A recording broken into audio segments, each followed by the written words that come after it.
Good afternoon, everybody.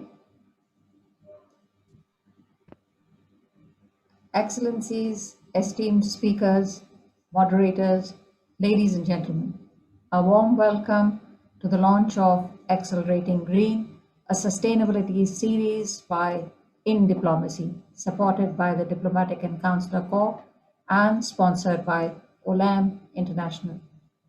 It is my honor and privilege to welcome His Excellency George Dumore, Dean of the Diplomatic Corps and Ambassador of Mongolia, our keynote speaker, Honorable Douglas Fu, President, Singapore Manufacturing Federation, His Excellency Will Hodgman, High Commissioner of Australia, His Excellency Ignacio Concha, Ambassador of Chile, His Excellency Modise Mokitlane, High Commissioner of South Africa, His Excellency Kakramon Shakirao, Ambassador of Uzbekistan, Bapak Krishnawan, Director for various renewable energy from Indonesia's Ministry of Energy and Natural Resources, Ms. Esther N. from CDL, Dr. Christopher Stewart from OLAM, Aaron Oliveira from Earth 300, and Lauren Sokin from Resilient Cities Network, and our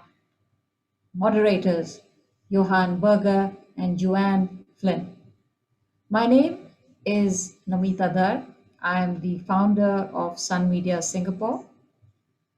We have been helping diplomatic missions in covering subjects like foreign policy, bilateral relations, investment, trade, and culture through our various media platforms and titles for over 2 decades. Accelerating green is urgent. Never in history the answer to a simple question, how is the weather, has been as important and critical as it is now. We all have only one home, this earth, of which we are all custodians, and we are all responsible to preserve it and do everything possible to keep it from deteriorating any further. We cannot be ignorant of what is happening now in terms of climate change and the urgency to implement sustainability policies and practices. The launch of Accelerating Green Sustainability Initiative is our starting point to contribute towards the healing of Mother Earth. As humanity grapples at one end with the COVID-19 pandemic, it is at the same time facing the wrath of Mother Nature through cyclones, earthquakes, forest fires, and floods. We do not have time enough to solve one and get to the other. We have to tackle both together. They are both existential threats to mankind, so it must start now with our eyes and ears open, while each one of us can contribute. Through collaborations, we can accelerate our green efforts more. As a media company, we wish to be a catalyst for conversations and collaborations between countries, corporations, and communities in our circle of influence and beyond. Action towards sustainability, climate change, and global warming is everyone's responsibility. And today, we take a pledge to play our role to the fullest. For this inaugural e-conference, we have invited 12 esteemed speakers from government and private sector from various parts of the world to share their sustainability action, challenges, and plans. The webinar today, besides the launch section, has three very interesting panels with three panelists each. So please sit back, take notes, and make a plan for how you can do your part. For any questions that you may have, please write them in the chat box and we'll be very happy to bring them to the speakers. To all the audience who have signed up for today's webinar, we value your presence. Together, we will be able to accelerate green. Now, it is my pleasure to invite the Ambassador of Mongolia, the Dean of Diplomatic Corps, to launch the initiative. His Excellency Tumor has been representing Mongolia in Singapore since July 2015 and has been instrumental in creating new opportunities between the two countries. Ladies and gentlemen, I'm also happy to share that Mongolia is one of the first countries to adopt the Sustainable Development Goals. 6 months following the adoption of SDGs by the global community, the Parliament of Mongolia approved its long term development strategy, known as Mongolia's Sustainable Development Vision 2030. Excellency, the Dean of the Diplomatic and Consular Corps and Ambassador of Mongolia to Singapore, over to you, sir. And may I kindly request you to launch Accelerating Green and say a few words. Thank you, Ambassador. Thank you. Your Excellencies, distinguished guests, ladies and gentlemen, dear friends, it is my great pleasure to welcome you all to the Accelerating Green. First of all, I would like to express my utmost gratitude to Namita and her colleagues at SunMedia for inviting me to address the launch of the Accelerating Green series. Sustainable development, green economy, renewable energy, all have become a crucial aspect of every nation's development policy plan. All United Nations member states have adopted the 2030 Agenda for Sustainable Development back in 2015. It emphasizes 17 sustainable development goals, such as affordable and clean energy, sustainable cities and communities, responsible consumption and production, and climate action, which consists of over 160 targets and over 5,400 actions. As Namita pointed out, Mongolia is one of the first countries to adopt the Sustainable Development Goals. 6 months following the adoption of the SDGs by the global community, the Parliament of Mongolia approved its long-term development strategy called Mongolia's Sustainable Development Vision 2030, reflecting sustainable development. The Mongolian government has also initiated multi-stakeholder working group to identify national sustainable development goal targets and indicators. A National Council for Sustainable Development is led by the Prime Minister, and the Parliamentary Subcommittee on Sustainable Development Goals are in place as well. The government of Mongolia and the US Millennium Challenge Corporation launched a $350 million Mongolia Water Compact in 2021 with the aim of expanding the sustainable supply of water and enhancing the long-term financial, institutional, and environmental sustainability of the water sector. Moreover, Mongolia's first solar plus storage project started its implementation, adding up to the existing wind power plants as Mongolia stepped up its adoption of renewable energy and efforts to reduce greenhouse gas emissions. Despite our continued efforts, the challenges remain. We need to combine our joint efforts, collaborate to tackle the challenges, share useful experiences and solutions in order to finally reach our common goal of sustainable development. Not one government can do this alone without the support of researchers, businesses, all stakeholders, as well as without the cooperation of the broader international community. Every one of us have our part to play. So I think today's webinar will play an important role to this, and let us all join hands to build a greener, stronger, and more sustainable future. We can do it together. So I wish you all a successful and fruitful webinar ahead. Thank you, and stay safe. Thank you, Namita. Excellency. And now we want to thank you by taking a walk into the forest. And I hope you enjoy this little clip which we have prepared to thank you since we are not able to give you any mementos because we are far. All right. That's wonderful. Thank you very much. So one day I hope we are able to increase the forest cover and all of us can take a walk in this beautiful forest and breathe fresher, nicer air. Thank you, Excellency, for being part of this. The issue of climate change crosses all borders, as you said. As such, it needs borderless collective efforts. With a visible increase in fires, hurricanes, and flood, it is clear swift collaborative action is required. I am very grateful to Ambassador for supporting this initiative.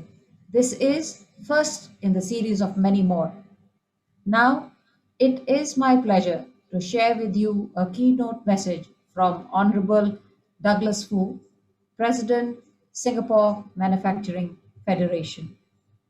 The Honorable Mr. Douglas Foo wears many hats. He is the President of Singapore Manufacturing Federation and Vice Chairman of Singapore Business Federation and Vice President also of Singapore's National Employers Federation. So that means essentially he controls a lot of people, and people can make things happen and can make changes happen. He's one of Singapore's three appointed representatives at the ASEAN Business Advisory Council. While Mr. Douglas Foo is very important in taking decisions within Singapore, he also is able to influence people in the ASEAN region. Well respected in Singapore, Mr. Fu was a nominated member of Parliament of Singapore and is Singapore's non-resident High Commissioner to Tanzania. Now, Singapore Manufacturing Federation has around 5,000 members, and they have many active programs that support sustainability for manufacturers. And we think that's a large catchment area because while governments make policies, it is at the business level where they can be implemented, where people go for livelihood, and it can be more impactful. Uh, for Singapore Manufacturing Federation, it is no longer nice to have, but now must have part of their business plans to make sustainability is followed in their business practices. This year, SMF launched a major initiative on packaging, waste management, and SMF President today will speak on integrating industry and business for sustainable action. So over to you, Mr. Douglas Foo. So we will have a keynote. We will listen to Mr. Douglas Foo's keynote on integrating industry and business for sustainable action. So action.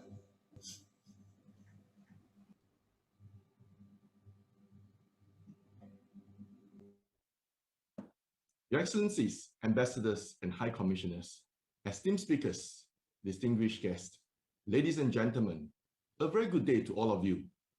I'm honored to have been invited here today in my capacity as the President of the Singapore Manufacturing Federation as a guest of honor for this important e-conference that SunMedia is organizing to support the Climate Month.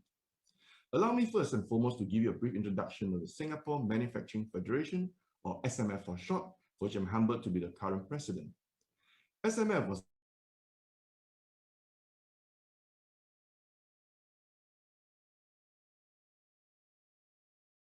and local enterprises of different sizes, both large and SMEs, representing a wide spectrum of industries in the manufacturing sector. As the premier advocate for Singapore manufacturing community, the SMF mission is to further the manufacturing sector's growth and facilitate its competitiveness and sustainability. In this regard, the SMF regularly organizes activities such as webinars, workshops, online exhibitions, networking events, along with offering a host of comprehensive and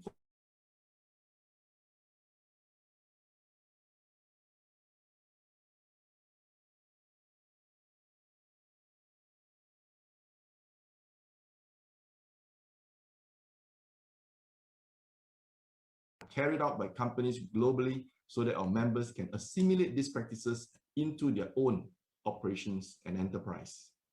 Despite the challenges that have presented to Singapore's manufacturing sector as a result of the COVID-19 pandemic, the SMF has adopted several sustainable practices that we hope will inspire our members in the manufacturing and manufacturing-related industries to follow suit and to emerge stronger. An example of sustainable practice that the SMF has incorporated in our operations is establishment of our Manufacturing Alliance Transformation Office, or MATO for short.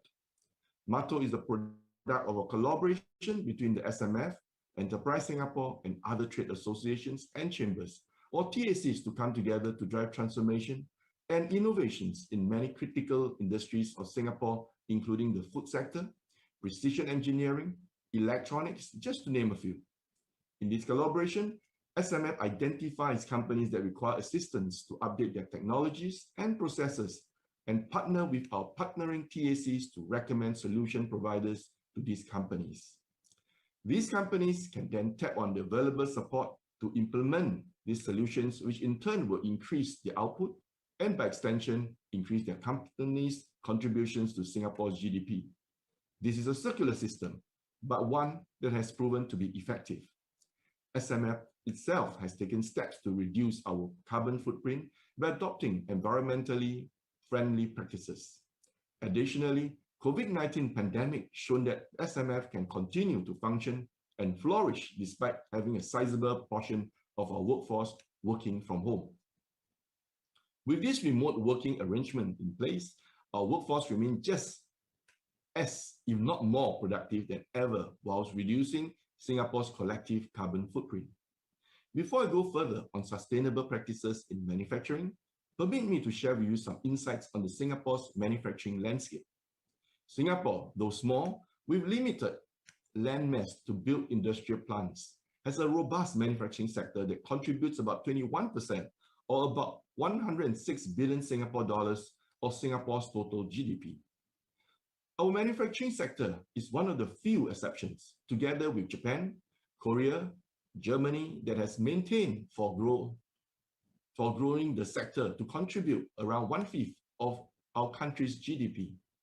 In fact, our manufacturing sector is recognized as one of the leading pillars to continue to spur Singapore's economic growth, and the Singapore government has put up a master vision for manufacturing sector, namely Manufacturing 2030, where we target for Singapore manufacturing sector to grow by 50%. Singapore's manufacturing sector is also globally competitive. In 2020 Bloomberg Innovative Index, Singapore was ranked third most innovative nation and ranked second globally for manufacturing value add.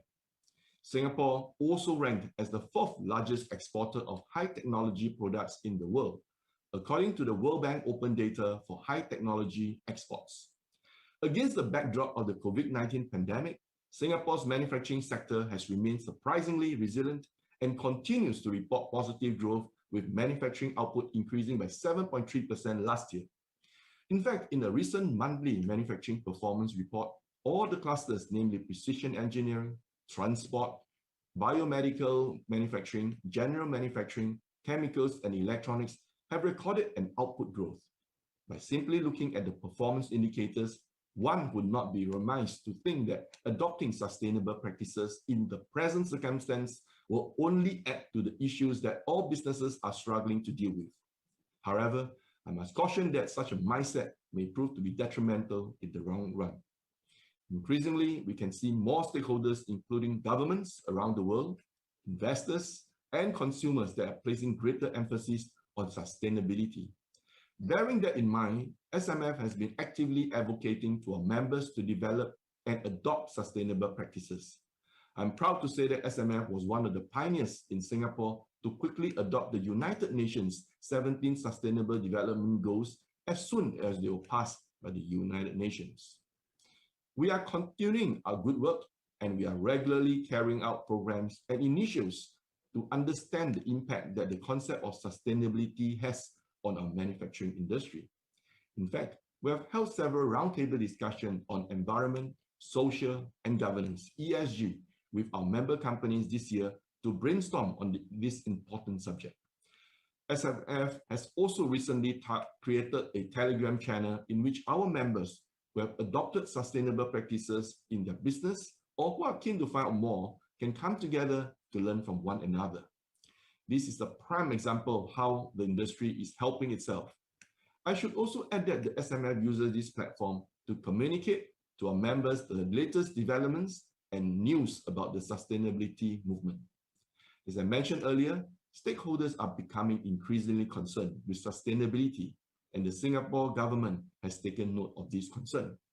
In that regard, earlier this year, the Singapore government unveiled its multifaceted Green Plan. With the implementation of the Green Plan, Singapore has set lofty goals such as reducing the waste sent to our main landfill by 30% by 2030, or transforming our petrochemical park, Jurong Island, into a sustainable energy and chemicals park. While these goals may come off as imposing, I strongly believe that by leveraging on the relative close relations shared by the tripartite partners, which comprise of the government, the business, and the workforce, the goals are achievable. One such example of how the tripartite relationship plays a part in Singapore's sustainability goals is the Packaging Partnership Program, or PPP for short, which was launched earlier this year. The PPP is the product of the collaboration between SMF, the National Environment Agency of Singapore, or short NEA, that aims to support companies on their journey towards more sustainable packaging waste management. The launch of the PPP comes at the heels of the implementation of the Mandatory Packaging Reporting, or MPR for short, which requires producers of packaging and packaged products, such as brand owners, manufacturers, importers, and retailers to submit annual reports to NEA on the types and amounts of packaging that they put on the Singapore market and their 3R plans for packaging.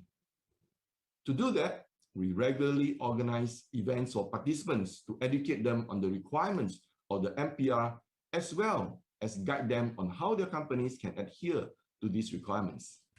Another facet of the Singapore's Green Plan is the government's statement to support local enterprises to adopt sustainable services, solutions, standards, and to enhance their resource efficiency and tap on new opportunities in sustainability. This reassures businesses in Singapore that the government will support Singaporean companies as they undertake their journey towards sustainability. Given the culmination of factors such as the reduced demand from businesses during this period, the greater emphasis on sustainability and the advent of disruptive technologies, I doubt there will ever be a more opportune time than now for businesses to take stock on how they may induce more sustainable practices into their operations. This may be viewed as a short-term sacrifice for long-term gains. While we continue to combat the COVID-19 virus, today's webinar is a demonstration of how even in trying times, there are still opportunities that allow us to strengthen our business resilience by introducing sustainable actions so that we may continue to thrive, come what may. I take this opportunity to applaud Ms. Nomita and her team in SunMedia to organize this important conference on sustainability. More importantly, I congratulate Ms. Nomita on her success in bringing all of us together to share and learn from each other and journey together to create a better environment for ourselves, our families, our businesses, and for many generations to come. Before I conclude, allow me to use this occasion to petition to each of you to play a little part in this important sustainability subject and protect our environment and this world that we are all living together. I hope everyone here will find this webinar insightful and valuable for your businesses. Stay safe and stay healthy. Thank you.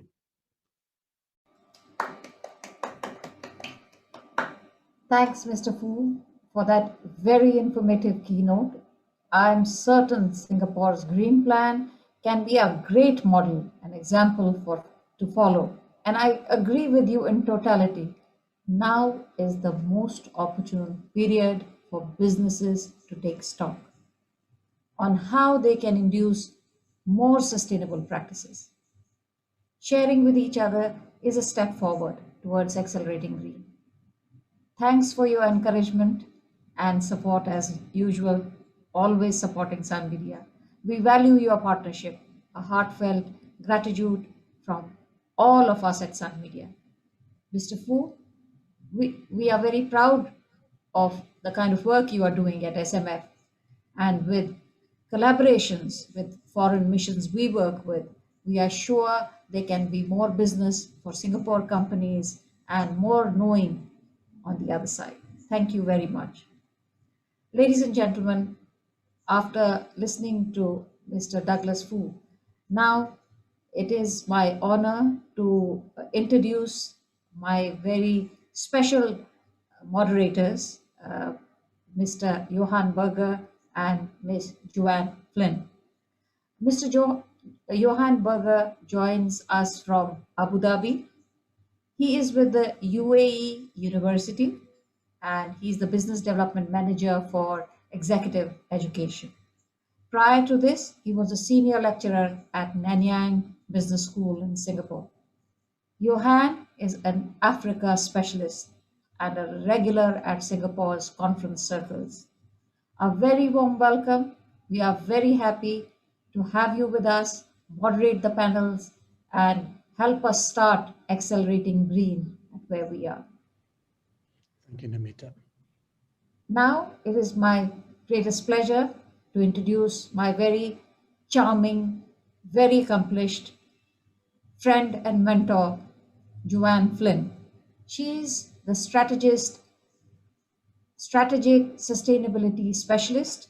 She is much in demand, especially now as she handholds corporates to their sustainability goals.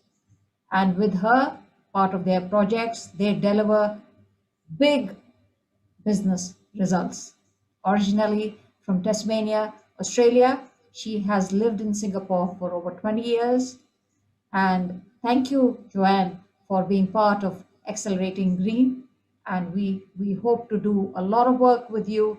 And we are very honored that you will be part of the 3 sessions today. And we get the dialogue going. Welcome to Accelerating Green.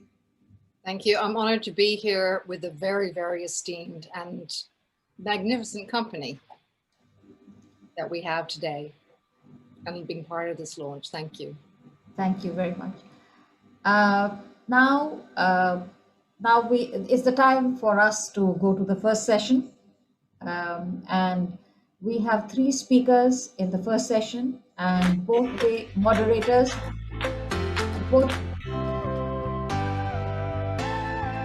the music is very loud. Reduce the music. So we have 3 speakers, and for this, there's much to learn from across the world to help Asia move forward, promote partnerships in circular economy and sustainable development, and profile successes and best practices. We are delighted to introduce our first speaker, His Excellency Will Hodgman, High Commissioner of Australia to Singapore. Before his accreditation to Singapore, His Excellency, the Honourable Will Hodgman, was the inaugural chair of the Australian Business Council Business Growth Fund. He was the Premier of Australia State of Tasmania from 2014 to 2020, which achieved net zero in 2015. It is my honor now to invite His Excellency High Commissioner Hodgman to speak about cooperation in low-emission tech and renewable energy, hydrogen and solar. Over to you, Excellency. We are very honored to have you. The stage is yours.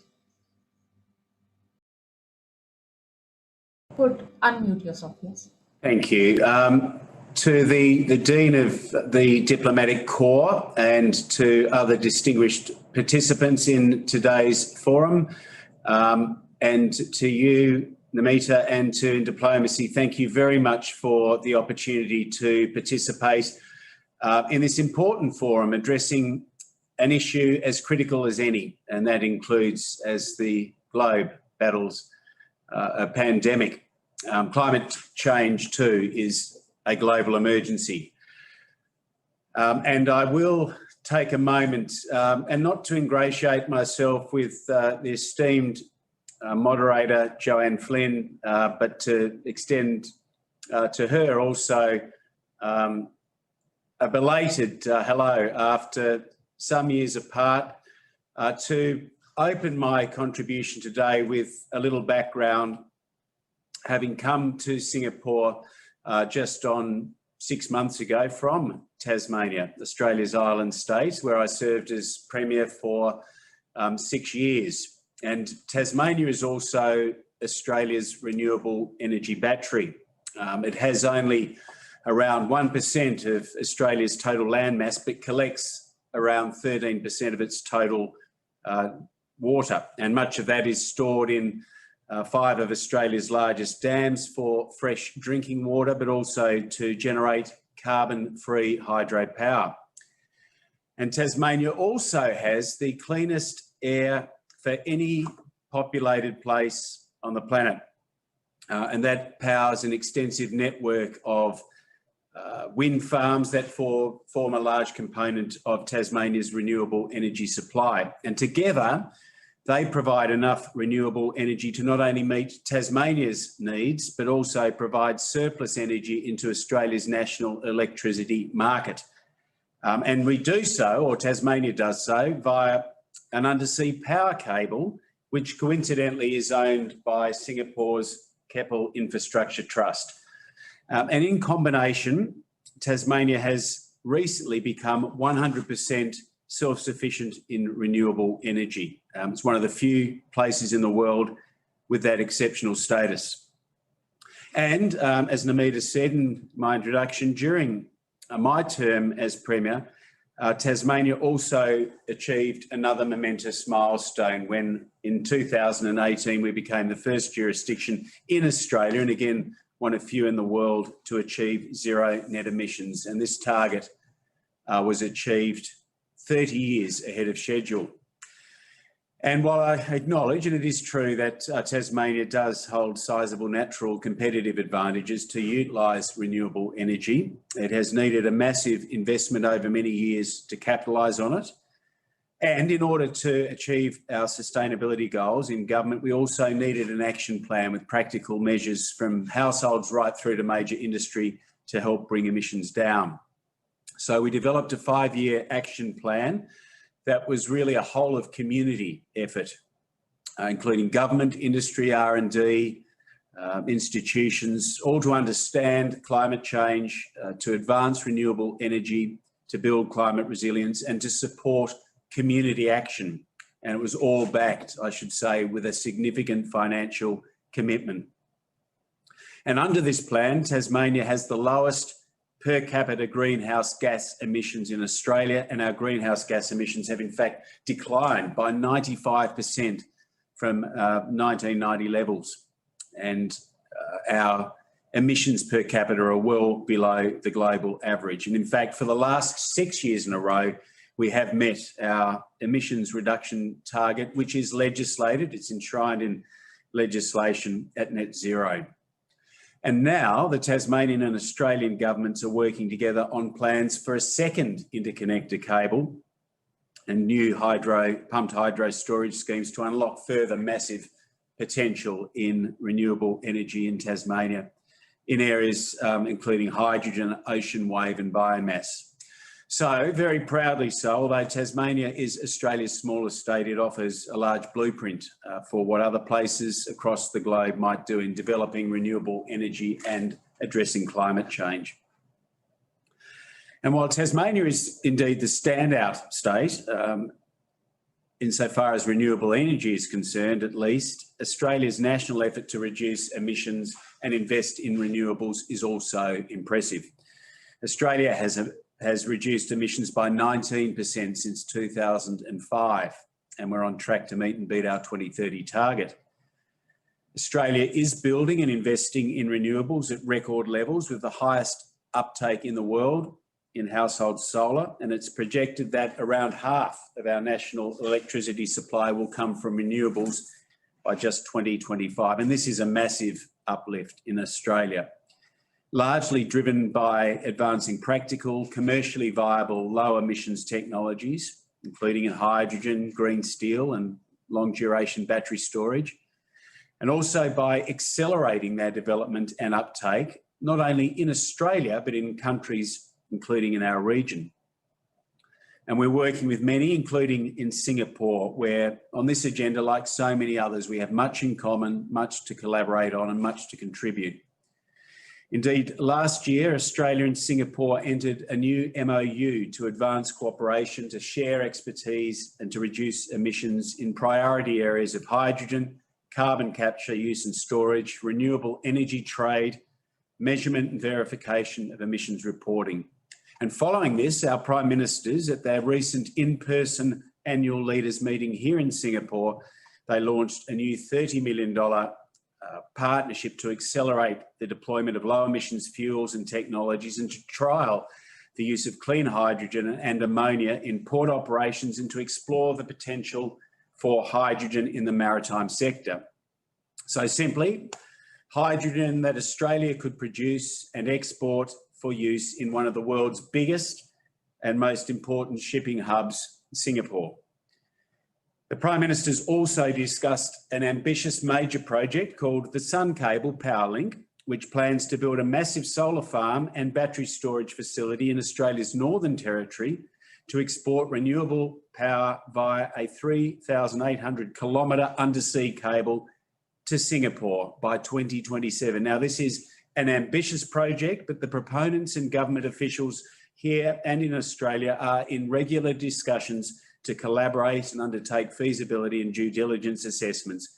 And it would, of course, be a very, very powerful addition to the outstanding track record that is collaboration between our two countries. As indeed was the other major announcement from the recent meeting of Prime Ministers Morrison and Lee for our nations to collaborate on a brand new green economy agreement, another pioneering initiative, not unlike the digital economy agreement struck between our countries last year. And it's envisaged that it would cover a broad range of elements, including trade and environmental goods and services, green financing, carbon credit, trading, renewable technologies and energy efficiency, and importantly undertaken in ways that do not unnecessarily restrict trade and investment. And it's expected, and indeed in my experience necessary, that they will closely involve and engage the non-government sector, business, industry, science and research institutions in the development and application of this agreement. And when Australia's Trade Minister visited Singapore just over a fortnight ago and met with Prime Minister Lee and Ministers Gan and Fu, it was agreed that a working group be established to progress this work as a priority. And I should also note that importantly, the GEA is envisaged that it would benefit not only both our countries, but also the Southeast Asia region and our global effort. So thank you again for the opportunity to participate in this forum. It is a very important discussion on our efforts to work together to reduce emissions and to address climate change. Thank you. Thank you, Excellency. I could almost breathe clear, fresh Tasmanian air, and I hope with borders opening, we can actually do so. And so we are very honored to hear from you so many collaborative things that are happening between Singapore and Australia. And we know that these are going to have multiplying effects and will bear fruits for both our countries. I'm sure my moderators have lots of questions for you, but we were very honored to listen to all the wonderful sharing. And it is for us also we are very grateful that we are able to learn from Tasmania, which has a very good proven track record. And we look forward to sharing it with other countries which are represented in our forum as well. Thank you, Excellency, and we'll get back to you shortly once the question and answer session starts. Now it is my pleasure to introduce the second speaker of this panel, the Ambassador of Chile to Singapore, His Excellency Ignacio Concha, who prior to being the ambassador to Singapore was the Consul General of Chile in Shanghai, China from 2017 to 2020. A career diplomat, Ambassador Concha has served in the embassies of Chile in Argentina, Costa Rica, Guatemala, Spain, and Venezuela. Today, the ambassador has agreed to share cooperation in green hydrogen, and this is something Singapore has been very keen on and is looking forward to. Ambassador Concha, a very warm welcome. Thank you for agreeing to be part of our exercise. And the floor is yours, Excellency. Uh, Please enlighten us on how Singapore and other countries present here can cooperate with Chile in green hydrogen. Over to you, Excellency. Thank you, Romita. Good afternoon. First of all, my acknowledgement to my colleagues here, ambassadors, and in particular our Dean. Organizers, of course, you, Romita, thank you for inviting me to share my country's initiative in the transition to green technologies, of course, guided by the Paris 2030 goals. And of course, all the participants here, I see a great number of them, 67, which is a great number. Please, Romita, could you start the presentation?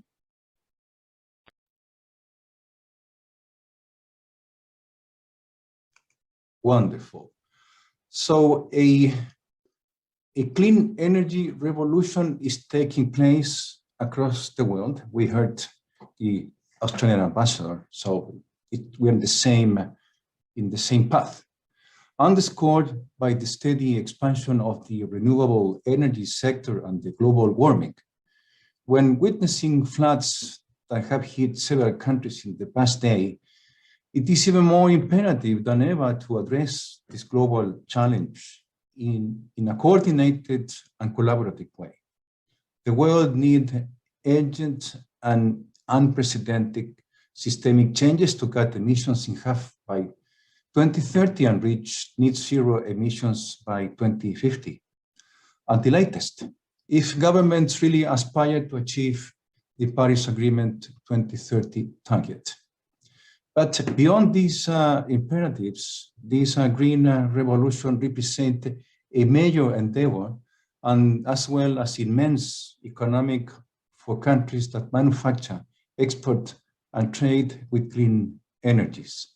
For this, I will give a glimpse about my country's green hydrogen strategy and what is my country doing in terms of tackle the global warming. Next, please. The Chilean strategy, hydrogen strategy, consists of 4 pillars. The one is the commission of all coal-fired power plants.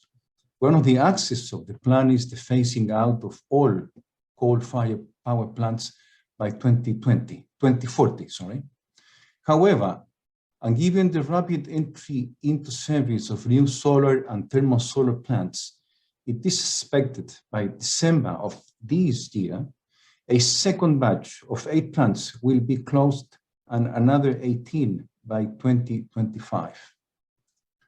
Second, the National Green Strategy proposes that the country shall reach 5 gigawatts of electrolysis capacity by 2025, produce the cheapest green hydrogen on the planet by 2030, and be among the 3 main exporters by 2040. Third, energy efficiency could become the most important milestone to reach the goal carbon neutrality, contributing about 35% to the reduction of emissions. Fourth, one of the keys to carbon neutrality is the electrification of many energies usage, promoting the incorporation of new clean technologies. To this end, electromobility strategy seeks to ensure that 40% of private vehicles and 100% of public transport vehicles will be electric by 2040. Third, please. And we will develop this strategy in 3 different stages or phases. By 25, this first wave will be oriented to large-scale domestic consumption. Shorter-term opportunities are focused in the replacement of imported ammonia with locally produced ammonia from green hydrogen. Second, by 2030, the production of green hydrogen will be more competitive, and its use will expand to land and progressively to other forms of transport, maritime transport, for instance, displacing the use of other fuels in distribution networks, gas pipelines. Third, new export markets will open as other countries progress in their decarbonization plans. Hence, more markets shall grow accordingly. Next, please.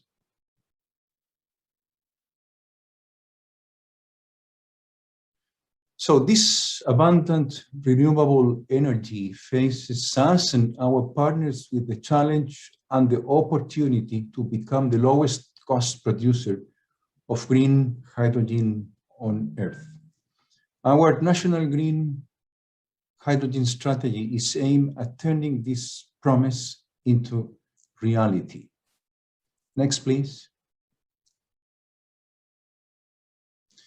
In the Atacama Desert in the north of the country, the one part in red color, with the highest solar radiance on the planet, and in the Patagonian south, deep south, towards the Antarctica, with strong and consistent winds, we have the renewable energy potential to install 70 times the electricity generation capacity we use today. Next, please. A good example of its leading position in the transition to clean energies took place last June with the inauguration of Cerro Dominador plant, Latin America's first and largest solar thermal project in the Atacama Desert. This plant can generate power 24/7 due to its cutting-edge technology. 7, please.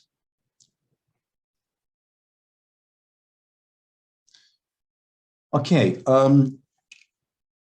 such geographical advantage allow us, according to a report by McKinsey, that my country has the best comparative and competitive advantages, being the cheapest placed in the world to produce green hydrogen. You see in the right column the flag of my country, so that marks the lowest price, which is around 150, a bit less than that. Next, please. It is also important to remind that last February, we signed a memorandum of understanding for cooperation on hydrogen with Singapore. We attach great importance to this agreement that will allow us to start exporting to ASEAN countries using Singapore as a regional hub. Also to help Singapore to achieve its own Paris 2030 goals. Next, please. But I'm afraid we cannot do this transition alone. We need foreign investment and technology to do so. At the present stage, there is a promising number of projects that are developments, and there is more to come towards 2040 as the government decommissions the remaining coal-fired power plants. You see, we have 7 projects that are in different stages, and most likely one of these, I think is the number 7, is going to entry into operations in quite soon, 1 more year, something like that. It's very promising, this one. Next one, please.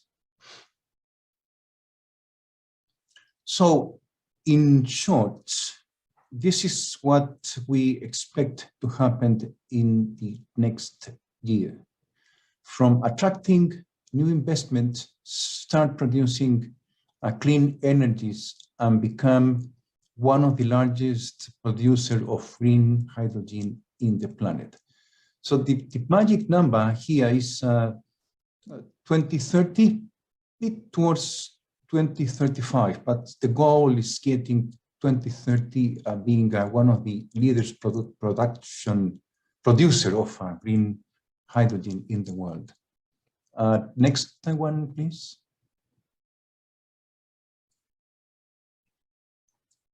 So people may ask themselves why Chile is the place to produce green hydrogen at that low price. It's because of our geography.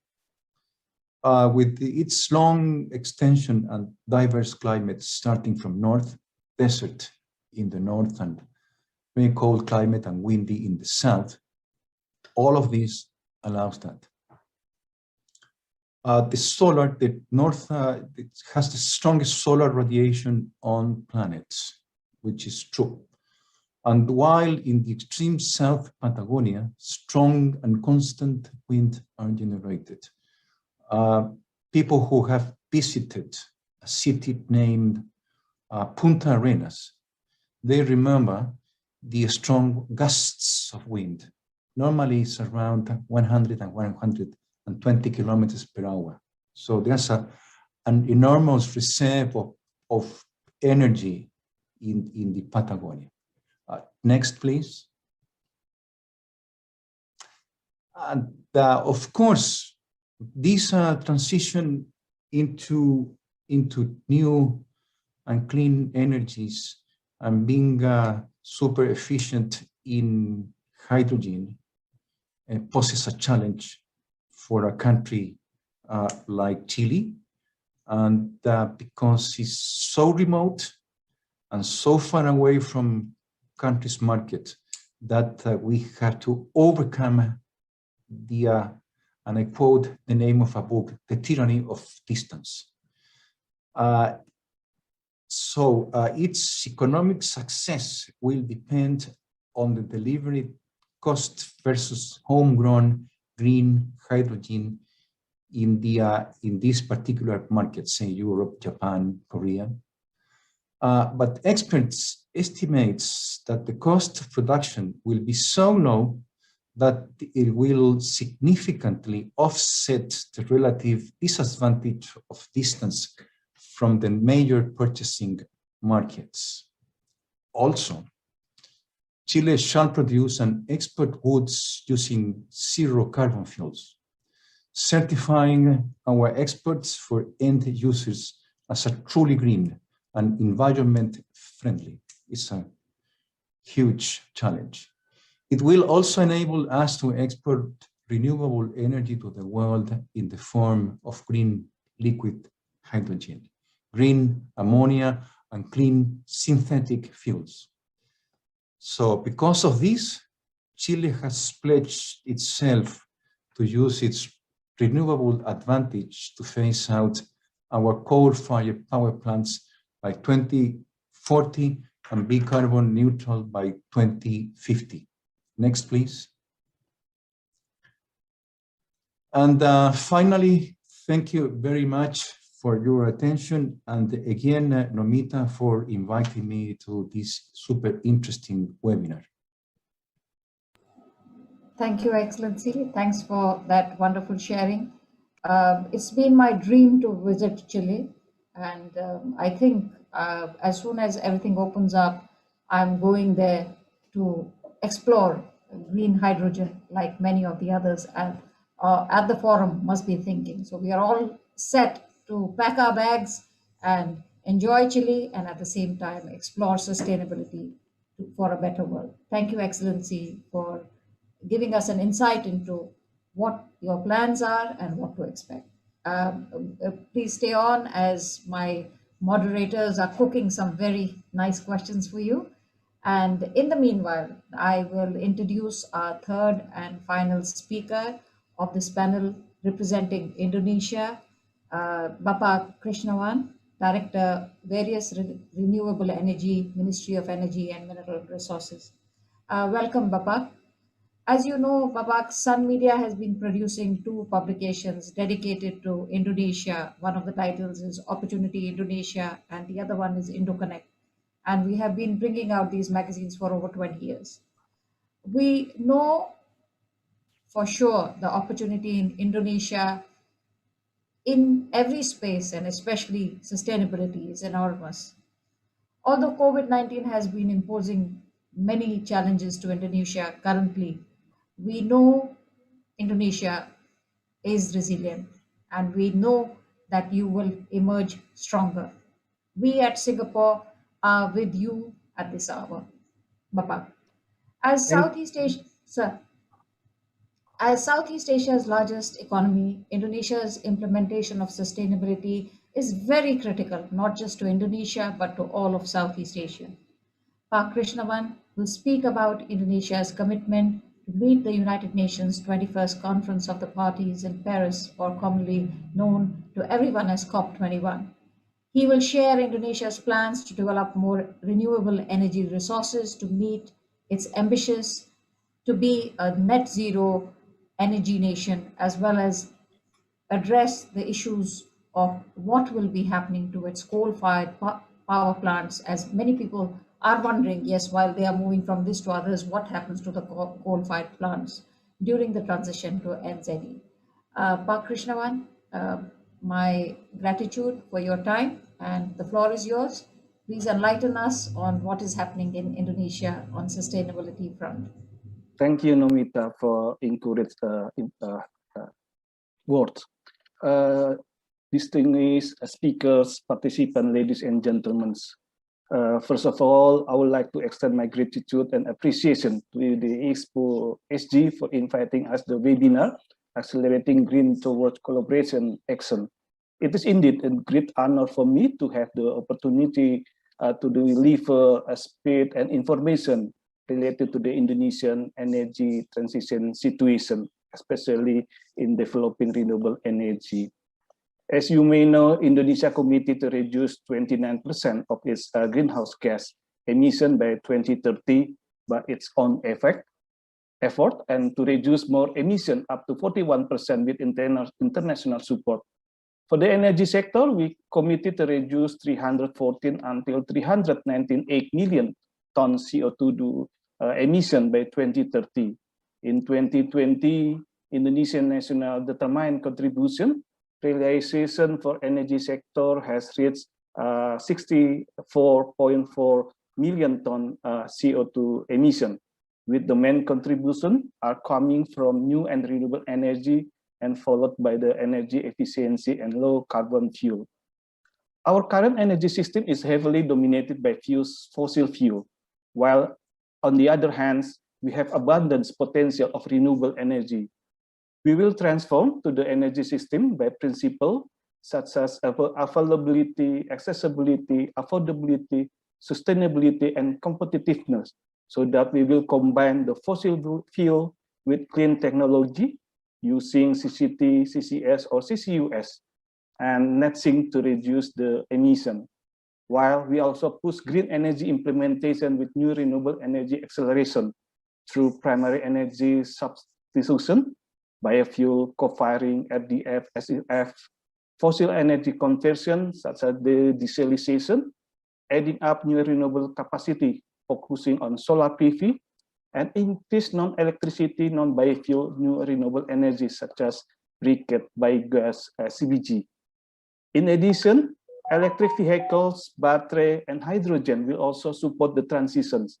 Last but not least, the implementation of smart grid to accommodate higher penetration of TRE. This transition will make Indonesia achieve its energy independence, energy security, sustainable development, and low carbon and climate resilience. The transition is documented in our draft grand strategy energy and will accelerate the use of renewable energy with additional capacity around 38 gigawatt by 2035. And solar PV is prioritized because it's relatively cheaper investment cost and short installation duration.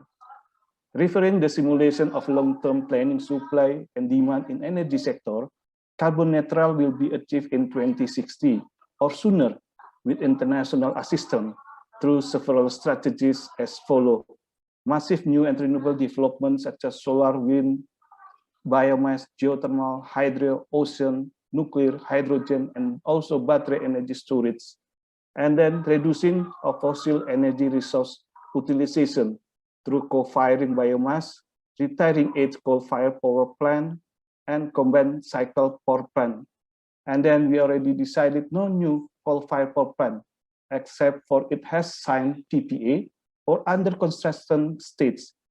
New fossil power plant must have carbon capture on storage or carbon capture, utilization and storage, and conversion of diesel power plants into renewable energy power plants.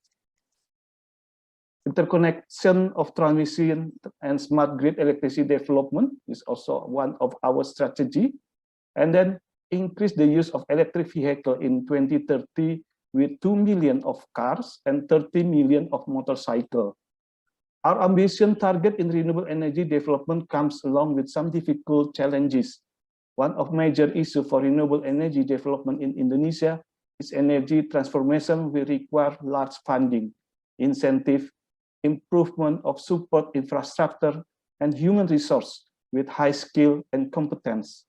For the development of renewable energy project in the future, it is necessary to establish a business and funding scheme which involve the public and private sector. This is a vital moment for Indonesia transition toward a more sustainable and green future. We invite our national and international partners in supporting our effort through knowledge sharing, fostering strategic partnership both in the private and public sector, and widening the door for investors to develop renewable energy in Indonesia. Attracting investment from the other countries plays important role as well to support the renewable energy development, and Indonesia always open to opportunity for other countries investment, including Singapore. As for your information, on 12 July 2021, Indonesia and Singapore signed memorandum of understanding to build a floating photovoltaic system in Batam Island, Indonesia. The floating power system is projected to have a capacity of 900 megawatt peak, with some of the electricity generated will be exported to Singapore.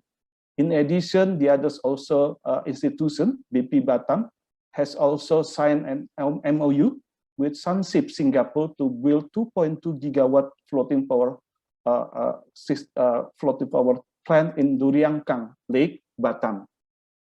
So as a closing, to conclude, Indonesia is committed to achieve the 23% new and renewable energy target by 2025 as a mandate by the National Energy Policy as well as Paris Agreement.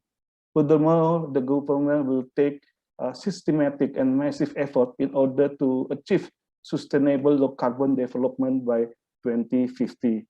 Effort towards energy transformation will prioritize national interests while taking into account the availability, accessibility, affordability, sustainability, and competitiveness of the energy source.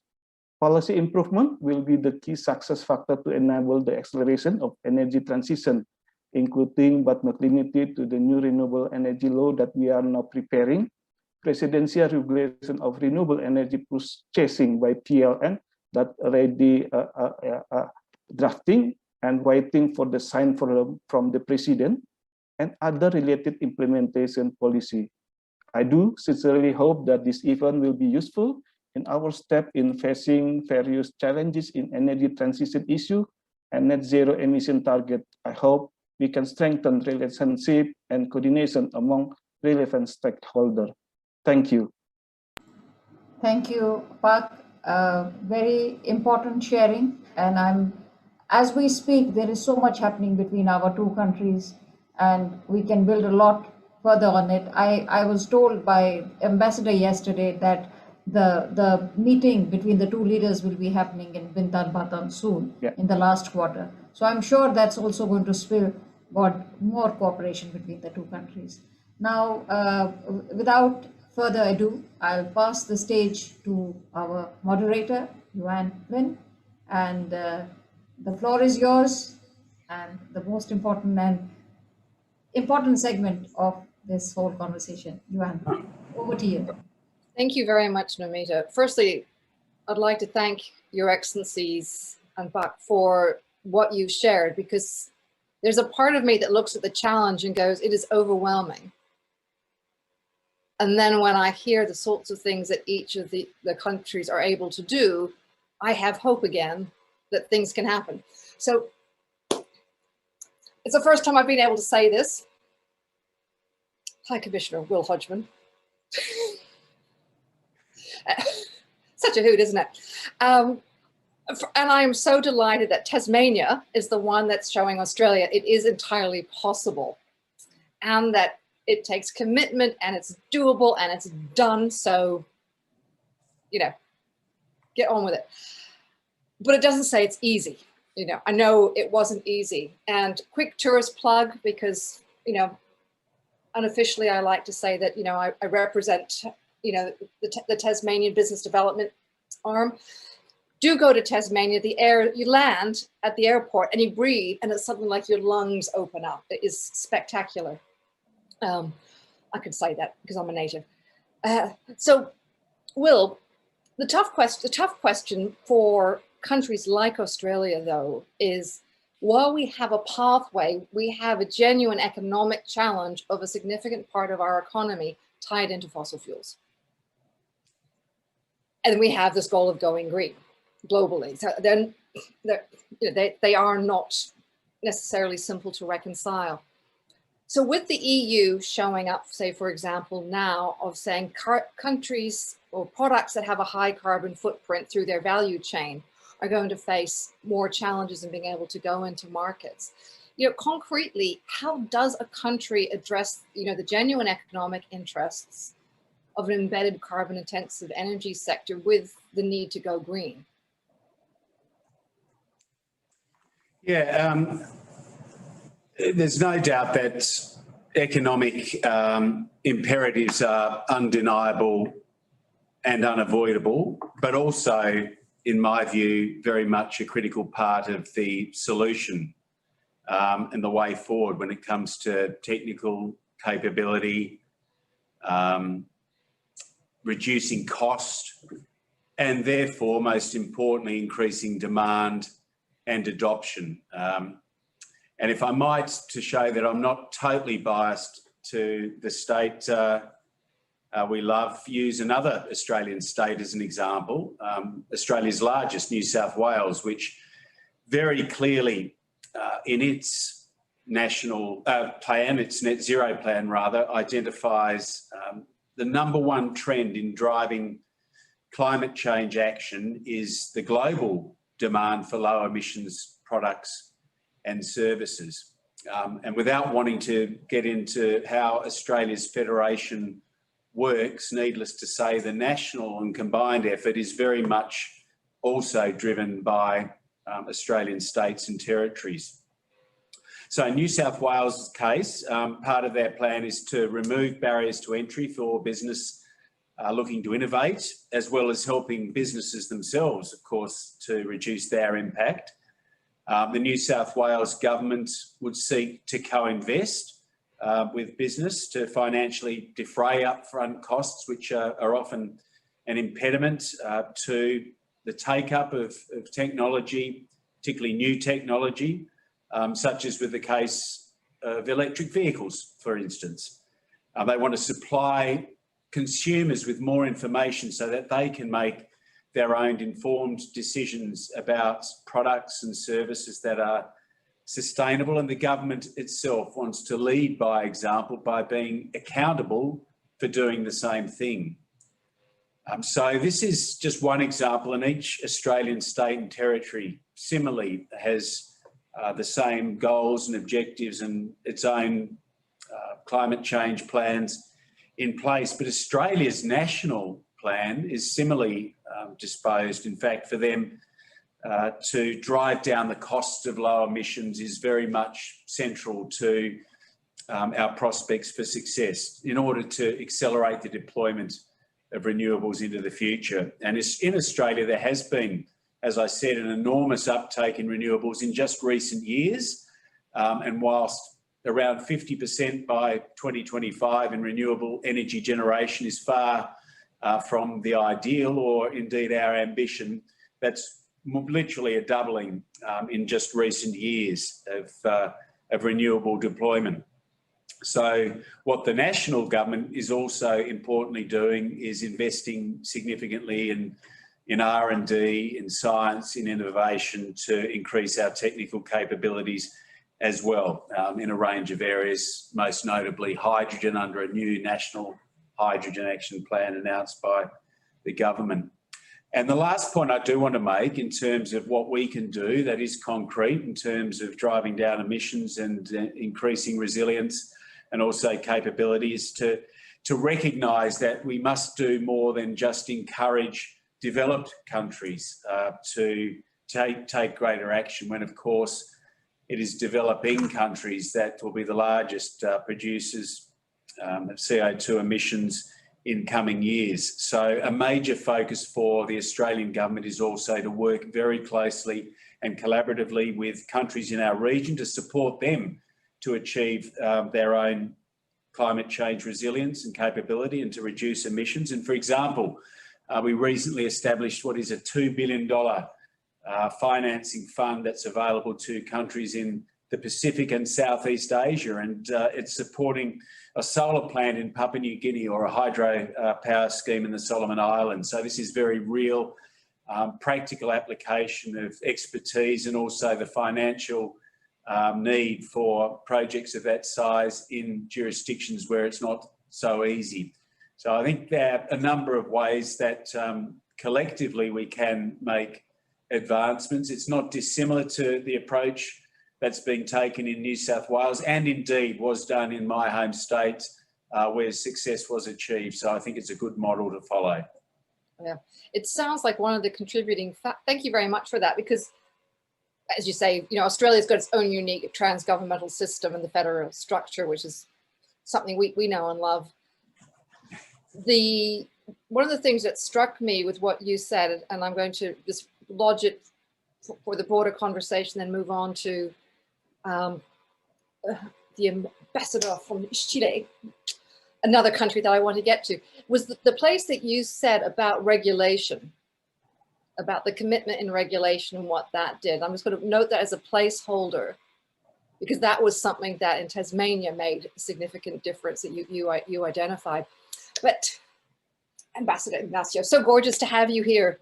Thank you for being here. And what struck me when we were talking the other day, and indeed in what you were sharing, is just the sheer diversity of geographies and geologies that you have, and how 20 years ago they would have been considered almost interesting tourist places, but not economic places. And yet now these regions are actually have the capacity to create such significant economic value and global value. It's such a shift. And I have to say, getting across to Chile and seeing these parts of the country is on my bucket list for when we're allowed to travel. May it happen soon. But in working your way through all this one, because it's huge, what challenges does it bring when you have such diversity to actually being able to take on, and what can other people learn from the progress you guys are already making to help them accelerate? Well, I agree with you, Joanne. It's a very long and thin country. It's something like 4,000 kilometers long. And we stretch from a desert, super dry desert in the north. It never rains there, never. Wow. In years. And south is like, well, close to the Antarctica. It's super rainy, cold, freezing cold, snow, bit unpleasant for human beings. So you'll see llamas and other types of animals, alpacas by the hundred. It's a difficult country to manage because of this crazy geography. And being so close to the ocean, the country, it's something like 200 kilometers in wide. So there's not much space to accommodate things. And because of this very being so thin, and we have the Andes in one side and the ocean in the other hand. So it's difficult to manage the territory. And because of that, we are super exposed to climate change. And the ocean is rising, and you see normally nowadays floods. And of course, there's a drought in the country. It's been quite long now. I think it's 10 years long, non-stop for 10 years. And the south used to be green. It's not that green anymore because of arable land is receding a little bit. And you know, we rely a lot on agriculture. We export a lot of fresh fruit to other countries, say China. We are happy to selling cherries to China and fresh salmon too. So the global warming poses a challenge to the country in terms of the economy and the destruction of infrastructure, ports, say, for instance. And that's why we are fully aligned with Paris Agreement 2030. And that's why we are in the process of installing these solar plants in the north of the country, taking advantage of the sun. There's some geothermal power towards south. And in the south is basically hydropower and wind, plenty of wind. So the government convened a group of experts and they work on this plan, this strategy for a couple of years. And they came up with a great project, I suppose. And it is in force now. We have a number of companies installing their solar power plants in the north and the wind plants in the south. The one in the south is about to start commencing operations because they will produce ammonia. Ammonia, it's much easy to produce and export. So the first stage is ammonia and then green hydrogen. But it's going to take place in time. But that's basically, I like to say regarding to your question. Another important factor when it comes to countries like Chile, we are really open to foreign investment. An example, BHP Billiton runs one of the largest copper mines in the world in the country, north of the country. And it's not only our natural advantages selling fresh fruit or salmon to countries, but it's an attractive place to put your money, to your investment, because of the stability, the proper functioning of our democracy, the quality and transparency of our public policies, and the national treatment. This is very important. I think it's a key thing. The national treatment of ownership and justice, where foreign and local individuals or enterprises stand equal. So there's no differences between local and foreign. We started long ago in this line of work, and it's been quite successful in the last 30, 40 years. The country changed dramatically. And now at the present time, we are embarked in a sort of institutional and democratic renewal through the process of drafting a new constitution. So the outcome, it could be something like 1 or 2 years more. This will modernize our democracy and our political institution. So in the meantime, the government is accelerating the process, moving the economy from fossil fuels to new green technologies, new green fuels. Wow. It's a huge challenge, but also what I do hear in your voice is massive opportunity and, sorry, my inner business person going, huge competitive advantage that you also have. which is massive. One of the things I take out listening to what you've just said is that as a country, you've had a long-term investment in good governance. That is an asset that is being able to come into play now. Yes, you're right. You're right, Joanne. And when the government at the time, 1976, something like that, decided to open the economy, they opened the country without reservations. So for the good and for the bad too. And the foreign companies start investing in Chile. There's a number of Australian companies doing business in Chile, New Zealand too, in the dairy sector, and the Australian companies are in the mining, most of them in the mining services. Canada, US, Japan, that we've been, in a way, it's like flattering myself. We've been successful in this. So we open the country to business and investments, and we assure the investors that their investments and their assets in the country are safe. It's something that, you know, one of the threads I'm seeing is it's something that takes such commitment and courage to do.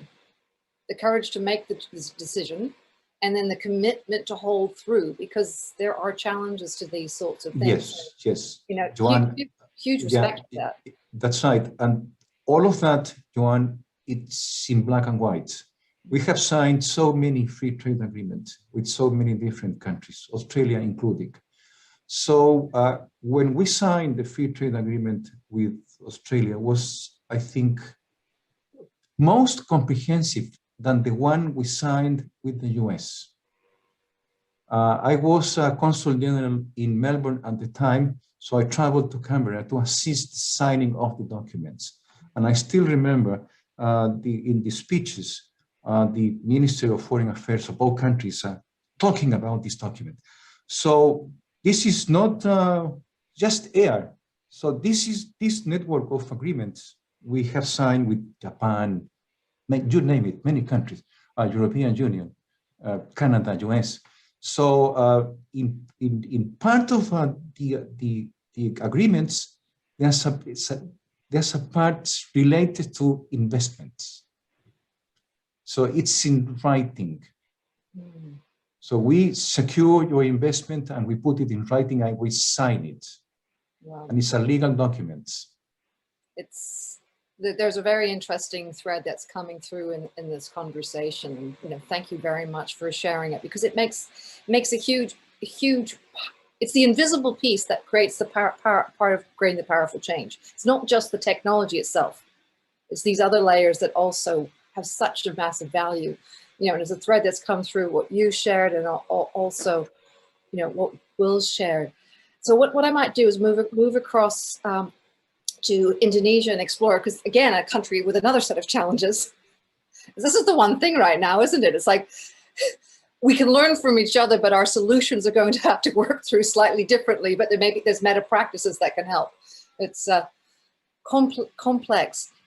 But Krishna, the question I'd like to advance with you here is that, you know, we've spoken a lot about energy and sustainability, but one of the other challenges, and it's something that I appreciate significantly in Indonesia. As a child, I lived in the Philippines, and just the complexity of managing something across 6,000 inhabited islands is a level of complexity that nobody else has, but it's the reality that Indonesia faces. How are you seeing being able to roll out and create this change when you've got food security, ocean health, energy, all mixed in? What can people learn from how you are addressing this complex? Thank you, Joanne. So as the largest archipelagic country in the world, Indonesia has expanses of the sea covering an area of 6.4 million square kilometers, or 70% of its total area. The Indonesia Sea has a great maritime potential. Indonesia marine resources are not only in the form of fish, but also mining materials and others. The magnitude of the marine potential must also be supported by marine conservation efforts. So there are several problems in the marine conservation efforts, such as the use of fishing gear that is not environmentally friendly, and there is also plastic waste that is thrown in the river, which reach the sea. So in this case, the government Indonesia has taken steps to conserve the sea by banning the use of non-environmentally friendly fishing gear, reducing the use of the plastic. So in the addition to storing large natural resources potential, the vastness of Indonesia's seas is also an obstacle in equitable development for areas located on small islands, such as in transportations of fuel, food, and fuel to these areas, which are heavily affected by sea condition. When the sea weather is not good, then the delivery is hampered. To improve the logistic transportation process in Indonesia, the government Indonesia has a sea highway connectivity program. So perhaps maybe you're already aware this program is carried out by building or increasing port capacity. Until 2021. The sea highway program has involved 106 ports consisting of 6 base ports and 97 stopover ports. With this sea highway connectivity program, it will be facilitate logistic transportation to all parts of Indonesia. And regarding providing energy supply for the people living in the scattered island and remote island, on the energy supply side, as for your information, as of December 2020, Indonesia electrification ratio is 99.3%. Many efforts have been made to achieve this. The 100% electrification ratio targets, basically for areas located on small islands, such as the construction of diesel power plant, centralized solar power plant, and scattered solar power plants. However, to support Indonesia's commitment to reduce greenhouse gas emission, diesel power plants that have been built will be converted into renewable energy resource-based power plant, such as a centralized solar power plant with batteries. With the utilization of the centralized solar power plant, electricity supply will not be disturbed by the problem of fuel transportation, which are affected by sea condition. The provision of electrification access for areas located on small islands will be able to support the economic growth of the local communities, because electricity can be used for cold storage of any other form that support local economies and productivities. That's my answer to your question. Wonderful, thank you. Because it's, you know, at the bottom, you know, at the hub of what all this is about is creating good lives and livelihoods for people across each of our countries. And, you know, and then from there, everything else comes. So thank you very, very much for sharing it, because it is just a very different complexity that your country faces in moving through this. Now, I'm just slightly mindful of the time. Johan, did you have some thoughts to wrap the panel up? Indeed. Thank you, Johan. Your Excellencies, ladies and gents, yes, for the interest of time, or for the sake of time, allow me just a minute or two to consolidate a few points. It's clear from the speakers that climate change is an emergency and a challenge. I think there's no uncertainty as far as that is concerned. Renewable energy is clearly a major factor to reduce emissions and to move towards zero net emissions, which is doable given what the examples that we've heard. What is important in this regard is that we do not just talk about it, but that implementation and action is crucial. As they say, talk is cheap, but money buys the whiskey. Collaboration with other countries are important, as is public-private partnership, the concept thereof, involving the private sector. Johan referred to the business opportunity behind it, and the speakers did refer to the importance of foreign investments to develop infrastructure and make this a practical perspective. The ambassador has referred to heavy investments. Efficiency and affordability, crucial aspects. We need to strive towards lower cost, bringing that to fruition. Coal is clearly on the way out, in the sense that that it is obviously a dirty energy form. We are also finding that some financial institutions have started to withhold investments in coal-fired or fossil fuel plants. And we will then also see a transition, the principle from fossil fuel to renewable energy over a period of time.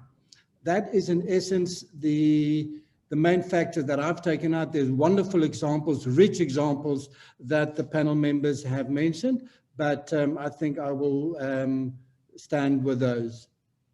Thanks, Jane. Wonderful, thank you. Thank you very much, Your Excellencies, for your genuine and deep contributions to the discussion, and for demonstrating that hope is actually incredibly reasonable. I think that's important. Over to you, Nomita. Thank you very much. That was very informative, and we are a bit behind schedule. So we were going to have a break, but I think I have to cancel the break. So we'll start with the second panel because I know everybody is busy and we can't hold everyone here. So I would like to introduce the second panel, which is on supply chain and sustainable business. And in this, we have three speakers: the High Commissioner of South Africa, His Excellency Modise Mokhetlane, Dr. Christopher Stewart, Chief Sustainability Officer, ROLAM, and Esther Ann, Chief Sustainability Officer, CDL. And first of all, our first speaker, I would like to invite His Excellency Modise Mokhetlane, the High Commissioner of South Africa. He's also the Dean of African Group in Singapore. Prior to his appointment here, His Excellency served as a member of the National Assembly. Today, His Excellency will reflect on what are the challenges and opportunities facing the continent of Africa in implementing sustainability policies and practices. Your Excellency, the floor is yours, and please let us know what's happening at your end. Part of this conversation.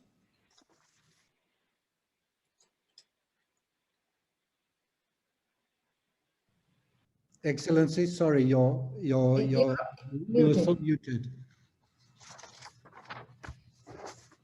And we wish to hear your voice and insight. Okay. No, I think you can hear me now. Yes. Program Director Nomita Da. Let's express our appreciation for the invitation to come and participate in this discussion or in this dialogue. May I recognize the excellencies, my colleagues. May I also recognize the moderators who are here and recognize everybody worth recognizing who's in attendance in this meeting. I will focus a little bit more on my country, South Africa, but I will start by saying, Chairperson, that the African Union heads of state and government endorsed the Africa Renewable Energy Initiative, which was launched at the COP21 in Paris in 2016.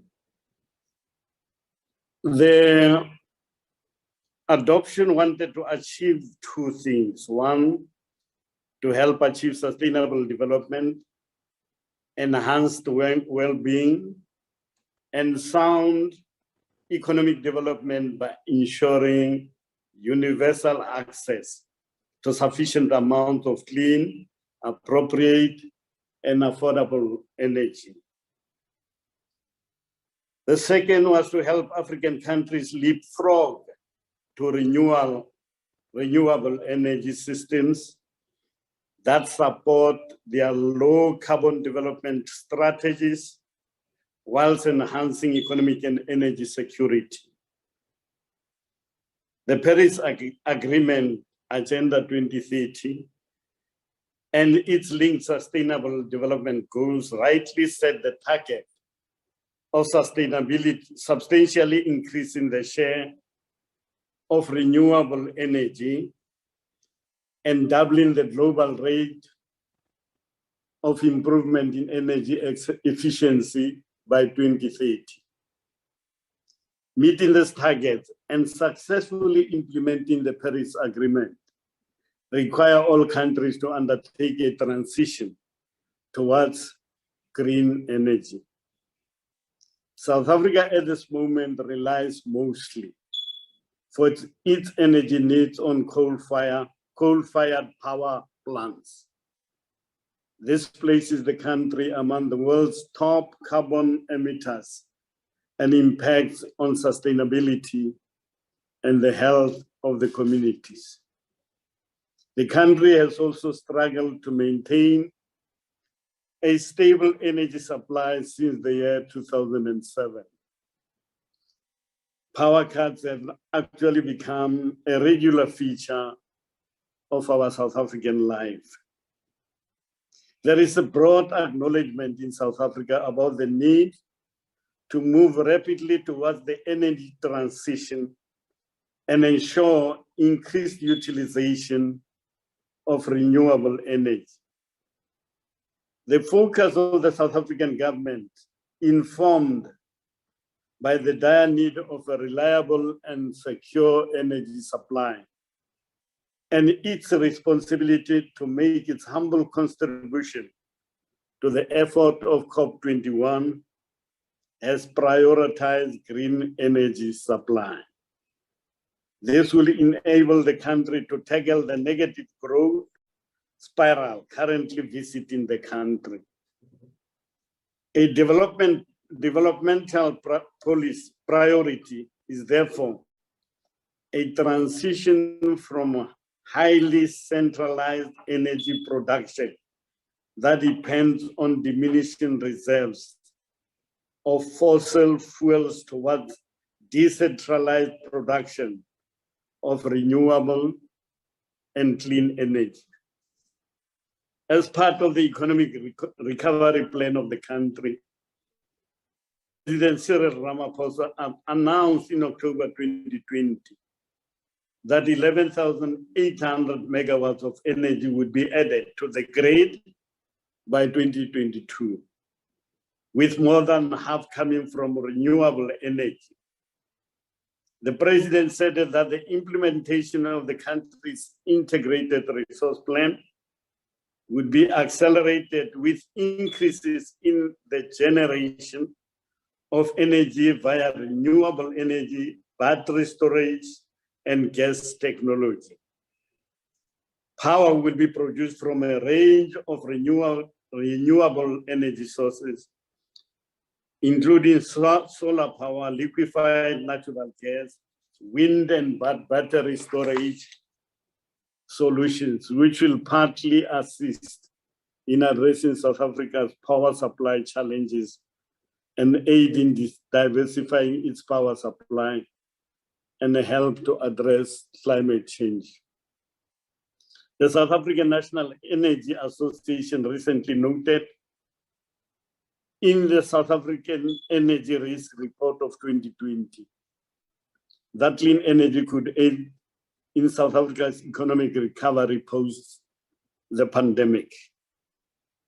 In this regard, the government has since introduced the South African Renewable Energy Independent Power Producers Procurement Program, a competitive tender process that was designed to facilitate private sector investment into grid-connected renewable energy generation in South Africa. The renewables program, which is seen as an example for other African countries, has resulted in over 6,000 megawatts of generation capacity being allocated to bidders across a variety of technologies, principally in wind and solar. The announcement last of 8 successful bids and the opening of bids for the 5th round of the REIPP is a long-awaited step in the direction in our endeavor to contribute to protecting the environment. Concerns about climate change have led to a need to reduce greenhouse emissions significantly, and the transport sector is not excluded from this. To meet emissions reduction targets, it is likely that consideration will need to be given to changing the way we transport ourselves and the goods, which may include encouraging modal shift towards modes with a lower environmental impact. In South Africa, the transport sector is the most rapidly growing source of greenhouse gas emissions, and its continued growth is expected to have an increasing impact on biodiversity, air quality, land resources, and water quality. It accounts for 10.8% of emissions in the country, with road transport responsible for 91.2%. South Africa has launched the country's first green transport strategy in June 2019 to promote a transport system that is environmentally friendly and helps boost the economic growth and create jobs. The strategy will inter alia enable the transport sector to contribute its fair share to national efforts to combat climate, and also to help in develop policies that promote energy efficiency and emission control measures in all transport modes. Shifting from road to electric rail transport has the potential under the right circumstances to provide a cost-effective freight transport option while making the economy more efficient. The opportunities for shifting freight movements from road to rail along corridors are substantial, and hence the South African Department of Environmental Affairs saw a need to commission a study which is aimed at investigating the impact of a road to rail shift. In the search for sustenance on the planet Earth and human sustainability, South Africa will surely take some leads from a number of countries which have actually gone great strides, like Singapore and some of the countries which my colleagues currently have been speaking about. Road transport is the dominant mode of transport for overland movement of trade traffic in Africa, carrying more than 80% of trade on the continent. To be competitive at the global level, Africa must be able to move goods on the continent to and from other regions at the same speed or better than the other regions. The cost and quality of road transport services is of critical importance to trade competitiveness. It is no secret that the availability of adequate transportation facilities remains one of the biggest potential facilitators of the success or otherwise of Africa continental free trade area. There is the unavoidable need to ensure that the conducive, convenient, and smooth means and medium of transporting goods and services across Africa became or remains something we are continuously seized with. Carbon neutrality is also vital if we want to stop and prevent climate change. When we overload the atmosphere with bad chemicals, it can't function properly, and so the air begins to heat up. Carbon neutrality provides accountability for entities, organizations, and individuals. Humans are the cause of this environmental damage, so it is our responsibility to take action and undo the damage. If we do our part and strive for carbon neutrality, we know we are living our lives in a sustainable way. In conclusion, Chairperson, I wish to reaffirm South Africa's resolute support to all initiatives in the various world formations aimed at accelerating green towards collaborative action. I thank you.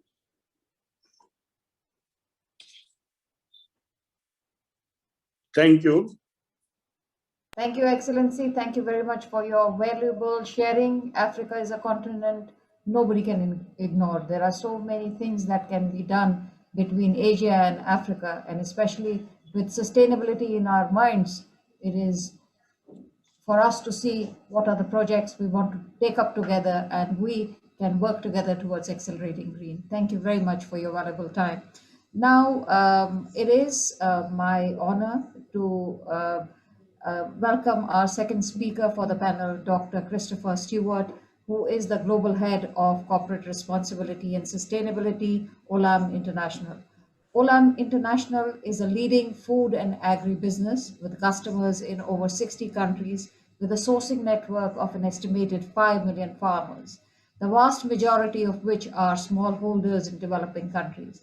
Today, Christopher will share insights and challenges to address in the food sector, which is their forte, its supply chain and sustainability.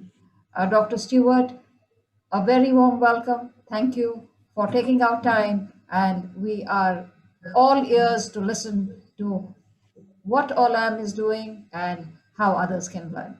Over to you, sir. Thank you very much, Namita, and thank you again for the invitation to attend this high-level event. I'm going to take a little bit of a different sort of tack to some of the other speakers. We're a food and farming company. We source, we trade something like 37 million tons of food products across 45 different product categories. Everything from your favorite indulgent ingredients, including cocoa and coffee, to global agri-staples such as grains and rice, cotton. We manage our own large-scale farms, including palm oil, coffee, large-scale timber concessions, but we also source, as you said, from a very vast network of smallholder farmers. We also link Africa and Asia. We are a Singapore-based company, but we had our origins in Africa, and we are very strong in Africa. We started in Nigeria 30 years ago with a cashew trading company. Nigeria remains one of our biggest origins, but we are present across all of the major food-producing countries.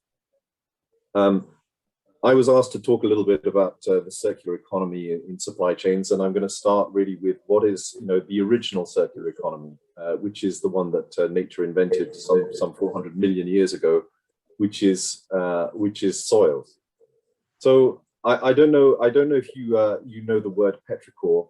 Some of you who visited London would know that as a very posh London restaurant, but in fact petrichor is the smell of the soil after rain, and it literally means from the Greek the divine essence of earth. And it's a clue to our senses that soil is actually a magic substance. It's really it's a living thing in its own right. Every handful of soil contains something like 10,000 different species of microbes, dozens of species of insects and worms. It may contain up to 50 kilometers of fungal threads and hyphae binding it all together.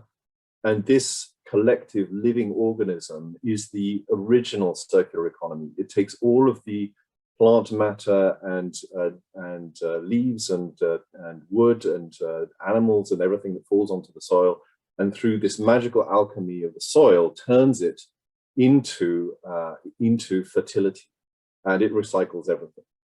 So soil and plants are a circular system of their own. And it's at the source, obviously, soil is fundamental to growing food. And it's also fundamental to the climate. The soil is a kind of hidden giant of climate change. It is by far the biggest stock of carbon on the earth, other than the ocean. far greater in terms of carbon stock than all of the forests of the world combined. And yet it's very much hidden from us. We have derogatory words for soil such as muck and dirt and mud. But really, this is a magic substance which is hidden from us.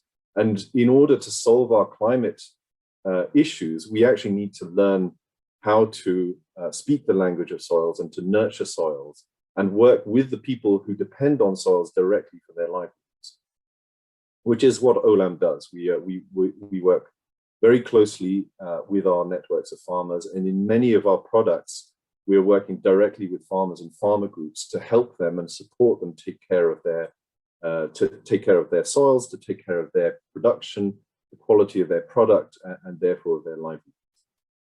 We have a huge challenge, obviously, with smallholder farmers, particularly in developing countries, in that those farmers are often very poor. They're often the poorest of the poor. They lack access to education, finance, input, materials, labor, and everything that they would need to improve their own livelihoods.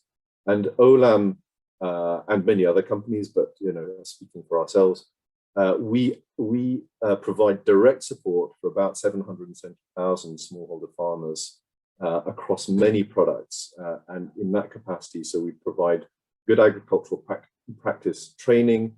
We'll provide them with inputs, better seeds, better planting materials, and therefore help them to increase their yields, the quality of their products, and therefore their ability not just to put shoes on the feet of their children, but also to invest in their own farm and to reduce the impact that they're having. Now, why do we talk about impact, and why am I talking about soils? Is because, in fact, soils are an irreplaceable resource. It takes hundreds or thousands of years for soils to form, and yet we're treating it as a disposable commodity. The figures are absolutely mind-boggling. We are losing something like 43 billion tons a year of topsoils, of agricultural soils. Half of all of the erosion happening on the planet today is due to agriculture. And this is not something that can be easily reversed in our lifetimes. 43 billion tons is an unimaginable number, but if you imagine a cube of topsoil, fertile topsoil, 3.5 kilometers on a side, that's how much we are throwing away every year through bad agricultural practices or poor soil conservation. And all of that soil is going into rivers, into lakes, and ends up in the sea, choking coral reefs and damaging fisheries. So it's a big loss. So what can we do to reverse this? We need to address this soils issue. Farming and agriculture is at the center of our climate change crisis. So the first thing that we need to do is to measure the impact that we're having as agricultural supply chains. And that means having the right set of metrics and standards to understand what's happening at the source. And that's why Olam brought in our sustainability platform @Source, which is a kind of toolkit of metrics and key performance indicators tailored for the farms and the farmers, which measures the impact at the source and provides our customers with a detailed agricultural and climate footprint of the food. The second is bringing in regenerative agricultural practices. And these are, this is not rocket science, they're well known, but it's around better crop varieties, soil erosion control, fertilizer management, because over-fertilizing soils is extremely bad for their fertility over time, mulching, residue management, and recycling of agricultural waste materials, including bioenergy, which is a very important source of heat for processing, for instance.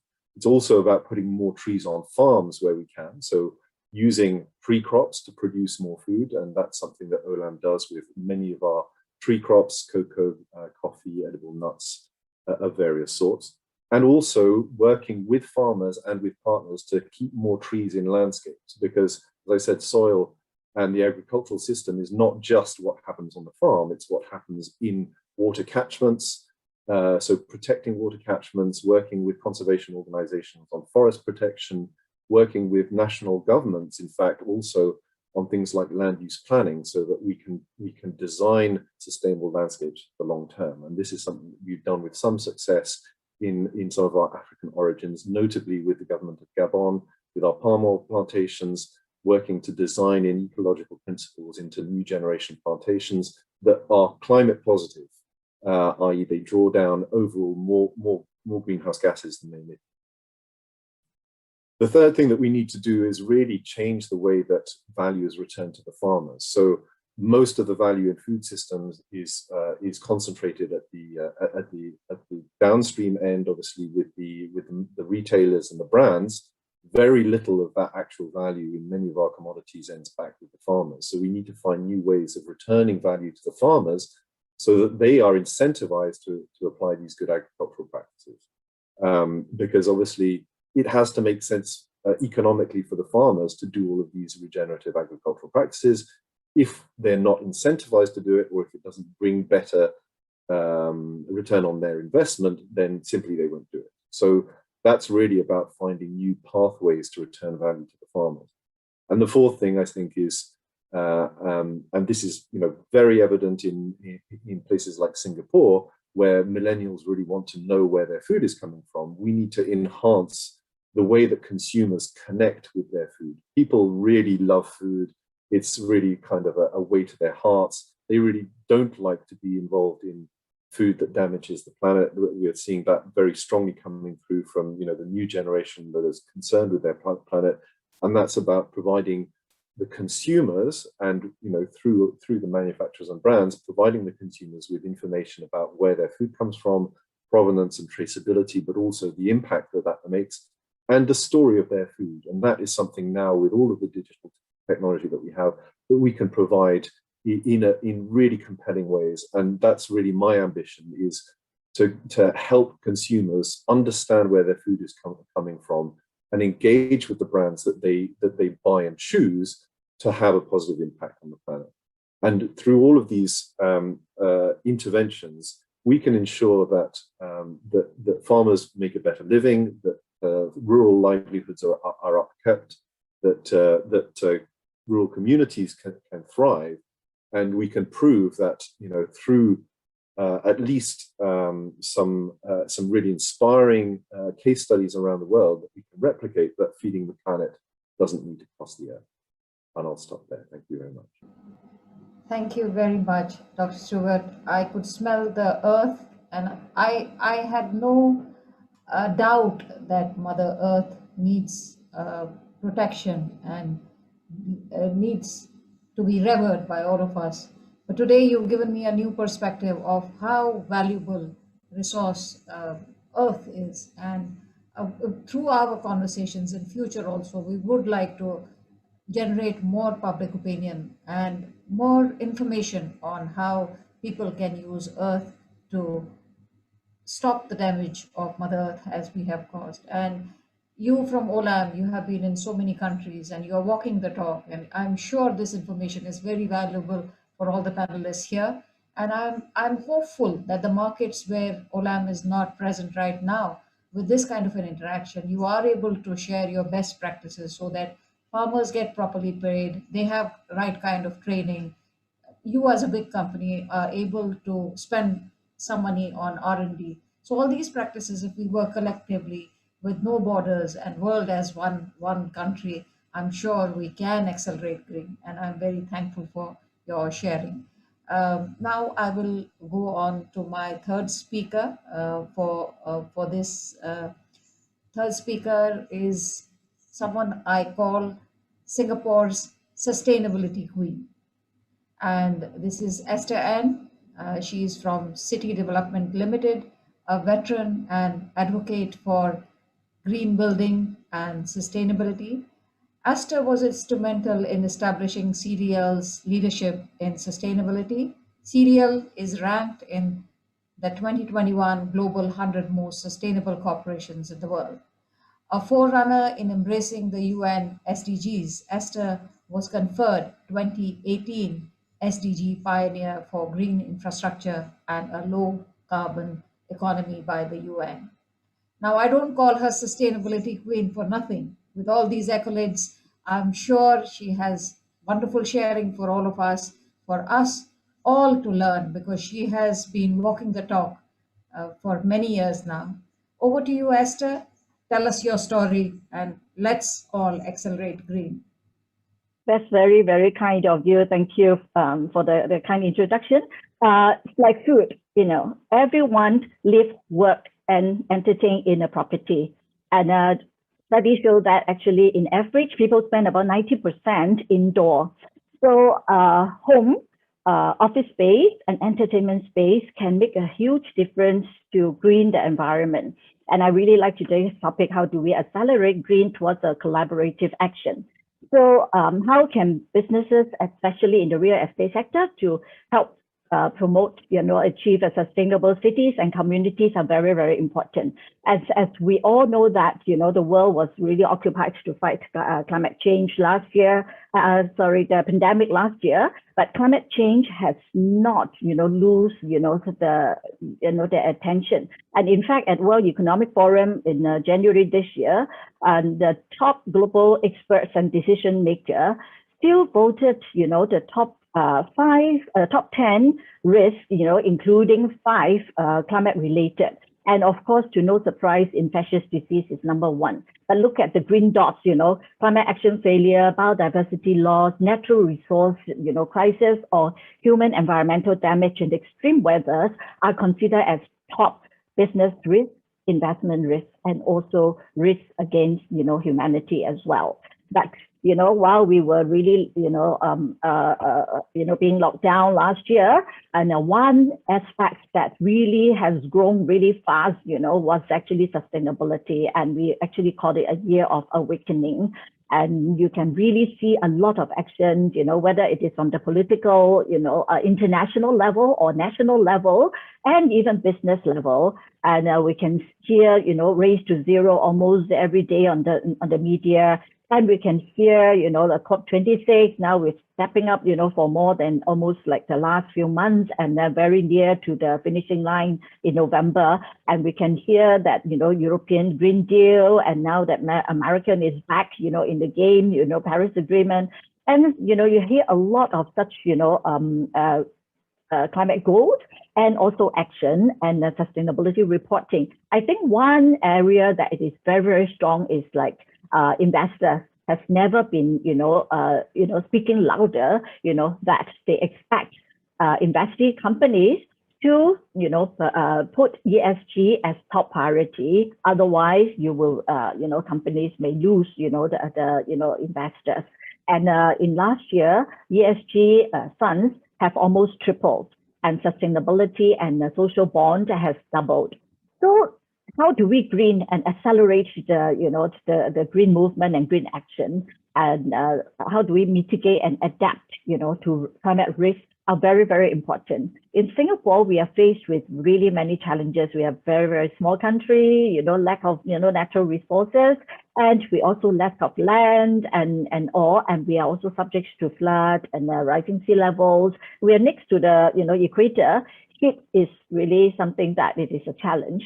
So how do we, tap onto resources, innovative solutions to help us fight climate change is very, very important. And we definitely cannot do it alone, not the government alone, not businesses alone, not people or NGO alone. So we definitely need to bring everybody together, bring idea and actions together to close the resource loop, to reset our energy, to secure water supply, to achieve net zero, in terms of carbon and also waste reduction as well. So just give a little bit of background about City Developments Limited. We are a private company listed in Singapore, and we were established in 1963 with only 8 employees. And today we are operating in 29 countries and regions. And our core businesses, including building residential home, that is our major, core activities. And we are also a key landlord in Singapore, and with 23 million square feet of commercial space, mostly office space, and also, retail space as well. We have a global footprint of 150 hotels. And over the last few years, we have actually built up a fund management arms as well. So we know that we are in the positions to drive change because Cities account for 70% of greenhouse gas emission globally, including about 40% generated from buildings and also construction activities. So how we design, build, and manage our buildings, and how we engage our building users, including the home buyers and the tenants and the building users, will make a huge difference to the global carbon footprint. So this is actually a value creation business models we have developed over the last 2.5 decades. In the core of it, in 1995, we have actually established an ethos that is conserving as we construct. And at that time, of course, in this part of the world, nobody really talks too much about climate change or global warming, and sustainability was not quite an agenda. Don't talk about in the 90s, even in 2000s, nobody really give much attention to sustainability.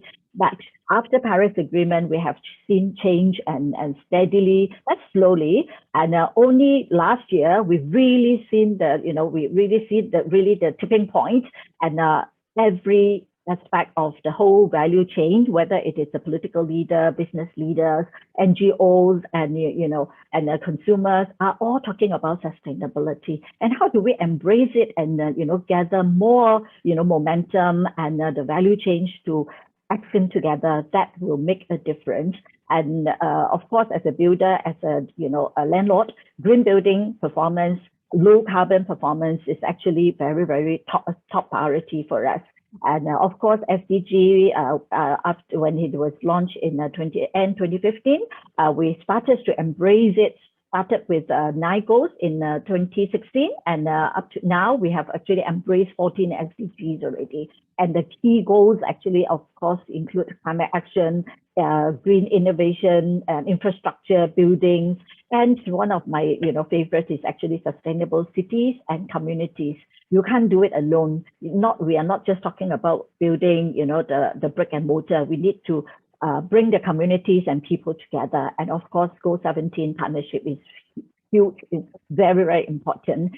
And of course, if I may just, summarize our ESG strategy, there are 4 pillars that we are looking at. We call it the 4I. The first one is integration. No companies can perform ESG effectively without integrating it into the whole corporate structure, the business operations. Every level must be aligned, and innovation is very important. Risk mitigation is a given, that adaptation will make a difference. And how do we tap onto technologies and solutions to fast track change for a low carbon and resilient future is very important. And investment, without fundings, without resources, we can't move the needle. So we have to really invest in where, what are the areas that is important that will help us improve our ESG performance. And the impact is everything we do, we have, we create an impact, whether positive or negative. So we must track and measure impact against the set goals and targets and report it and communicate it. The 3 deliverable, we call it the 3D. The first one must, is decarbonization, because we have high environmental impact. Decarbonization has always been the top priority for us as a builder, as a building owner. And digitalization and innovation is key. Without technology and innovative solutions, we can't move the needle towards a net zero future. And disclosure communication is very important, because even you don't want to do it, investors will ask for it, your stakeholders will ask for it. And this is just a few key accomplishments that from the early 2000s until now, that of course green buildings, how do we green builder design build greener and also manage building in a more resource efficient way is very important. And for climate action, it is definitely not new to us. As far back as early 2000, we already built the first eco condominium in Singapore, and using solar energy to power its clubhouse. And of course, the scope and scale of using renewable has grown over the years. In 2009, we actually launched the very first carbon neutral development in Singapore, which is a commercial property. Up to now, it is still an carbon neutral property. And including our overall headquarter operations, we have started carbon neutralizing it since 2009 annually. And of course, green building is very important. Green Mark is the Singapore's national green building standard, which is actually like a tropical version, you know, as compared to LEED. Net zero building. How do we build net zero building? It's really not easy, especially in the tropics. And we have actually two of the very few net zero building to our name. One is called, CDL Green Gallery at the Singapore Botanic Gardens. And since it's opened in 2013, it's only powered by solar energy generated from the rooftop of this gallery. And similarly, in 2017, we opened the first Sustainability Academy, which is a hub to build capacity, knowledge, and network for SDG and climate action. It is also a net zero building since 2017. We generated, every year we generate about 60,000 kilowatt hour, and we only use about 50,000 to, to operate the academy. So the excess, actually, we pump it back into the grid of the commercial property, the retail mall, that's where this academy is located at. It's called the City Square Mall. And we continue to, invest in R&D and work with our local university and also Sustainable Energy Research Institute. So in 2015, we have consolidated most of our green building and climate strategy, and we combined it into a climate change policies. And fast track to this year, we actually make the bold move to pledge our support of World Green Building Council's net zero carbon building commitment. By 2030, all our building that under our direct control and management will be net zero carbon in operations. Very tall orders. Without innovation, without technology, without best practices, and or engaging our stakeholders, it is hard to achieve it. So in order to really march towards the net zero, and this is actually a chart for us to to illustrate how we actually engage the value chain from the first time, from the day we acquire the land. How do we design? How do we orientate the building to maximize ventilation and also maximize the use of light and all that, and so as to reduce the use of air condition and reduce the use of electricity is very important. And that is when we engage the regulator, landowner. And the second stage is, of course, we have to design it and also build it and plan it with our architect, with our engineer, with our main contractors, subcontractors. And of course, suppliers are very important. If we want to talk about embodied carbon, we need sustainable building materials. We need our building suppliers to be on board as well. And of course, in the end of the day, building users, whether you are tenants or you are home buyers, will make a difference. So today we are all faced with climate, health, and social challenges. Business of business today is no longer just about business. We have to add purpose to the so-called the triple bottom line, which is have been around for the past 20 years already. Without a healthy planet, there's no healthy people or market for business to make a profit. So we need to look at all the three triple bottom line and adding purpose to it, because even you don't do it, the investors are asking for it. And this is the BlackRock's, message which is actually the largest asset manager in the world. So they believe that, the impact of companies have impact on the environment and society. And if they can align their business and operation with the UN SDG, and they will have the potential to become market leaders. And if not, they will face, more pressure from regulators and the reputational repercussion, and lose their investor and lose their consumers as well.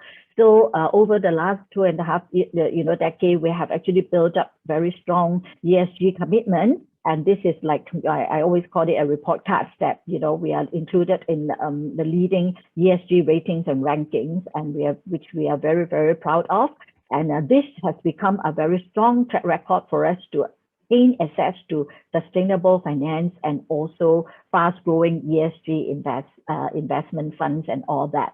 And of course, we can't just talk about political leader, business leader. We need to talk about community. We need to nurture the future eco-champions as well. So we also invest in community. For example, this is the first green library for children from 3 to 12 years old. It is called the My Tree House, and we partner with our builders together and build this, and it has actually become the world's first green library for kids. And we have a lot of events and activities that we engage youth, because they are the force for change. And communities, women, which is something I'm very proud of. We set up a Women for Green network, engaging women to drive change at work, at home, and at play.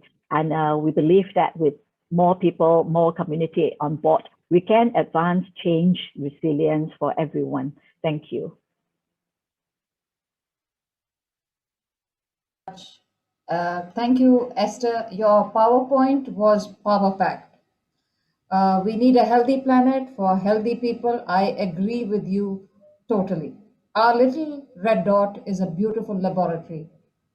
I hope nations which are developing can learn a lot from your sharing, and I hope this opens more doors for Singapore and CDL to share and expand to new markets, stop practices which are detrimental to sustainability, and we are able to accelerate green together. Thank you for your sharing. Now, may I pass the mic to Mr. Johan Berger for question and answer session, and the floor is yours, sir.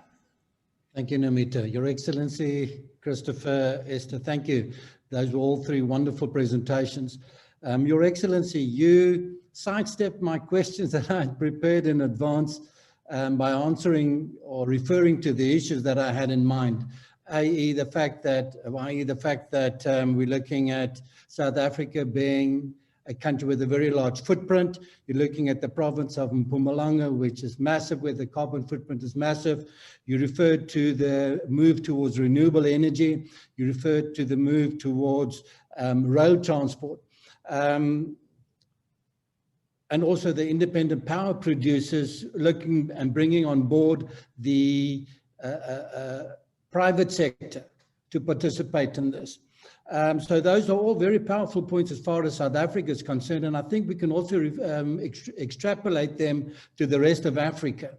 When we do look at Africa, and you look at, for example, the African Continental Free Trade Area, intra-Africa trade is a big issue that hopefully the AFCFTA will be able to address in the sense that it would grow to a very large extent the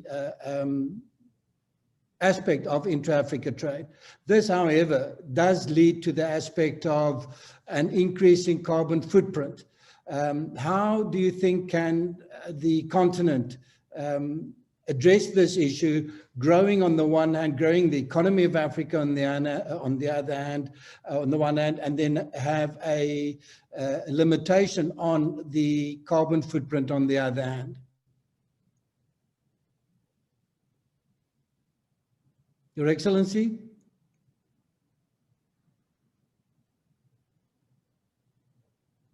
Namita? You are muted, Excellency. Yeah, no, I'm just unmuting myself here. Mr. Johan Berger, thank you very much for the question. I think the essence of the whole thing is there is no way at the present moment that Africa can avoid an easy way of transporting goods from one area to the other. If you look at the traffic congestions around, in fact, the Southern African Development SADC region, you will see that it's just trucking basically which is taking place.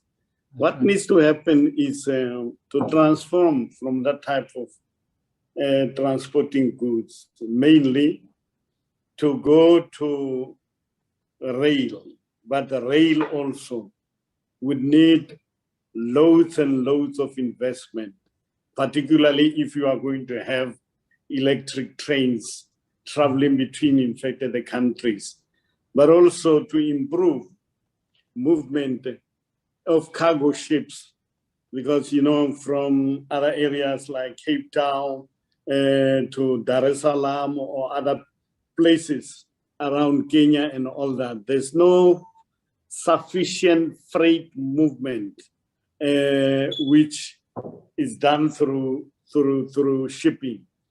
So in order to address the problem, which inevitably is going to take place, of using trucks, as trucks have been shown that they command 80% of transportation in Africa, we have to reduce at that level. That's a bit of a concern. It's a major source of concern, Your Excellency, but I understand the point that you make. It is going to take time. And in the meantime, in the short and medium term, the focus will be on trucking, which obviously is not good for the climate and for the carbon footprint. We are seeing rail developments in Kenya and in Tanzania. South Africa has a rail system that needs attention. We're seeing that there's a problem as far as shipping products to the coastal regions, to the harbors are concerned. But I take your point. Your Excellency, a final question. I'd like to ask you many more questions, but in terms of renewable energy, South Africa has basically one renewable energy plant down in Cape Town. Africa has another one in Ethiopia specifically, where you have a waste-to-energy plant in Addis. Yet we're sitting with a scenario where waste is a major issue. Johannesburg, for example, is filling up its 7th landfill site and looking for more, and they're running out of options. Why are there so few waste-to-energy plants in Africa? And why do we only have one in South Africa? We have 60% of the continent is without access to energy, to electricity. We have lots of waste. Africa generates massive amounts of waste. Yet we only have one renewable energy plant in Cape Town, one in Addis, and they talk about Addis in Kenya and Nigeria, etc., but nothing at a grand scale. Why and how? How do we enhance, how do we increase the prevalence of this? The question which you are asking, I think it's the question which has seized the people of South Africa in particular through their presentations and interventions with the Department of Environmental Affairs, because it's not only something that can add value to the fact of trying to reduce the destruction of earth, but it's something which can provide basic things like added employment, which is a big problem in our country. It is a point of discussion, but I must admit that it has not been elevated to the seriousness which it deserves within the context of what we are trying to fight. It will only need that there should be continuous agitation on the part of social formations in the various countries of Africa, because, as you say, it provides a lot of opportunities for us. I can't give you a definite answer, Mr. Johan Berger. Thank you, Your Excellency. You will still allow me back in the country when I go back? Very willingly, because no, we know the value which you can add. Thank you, Your Excellency.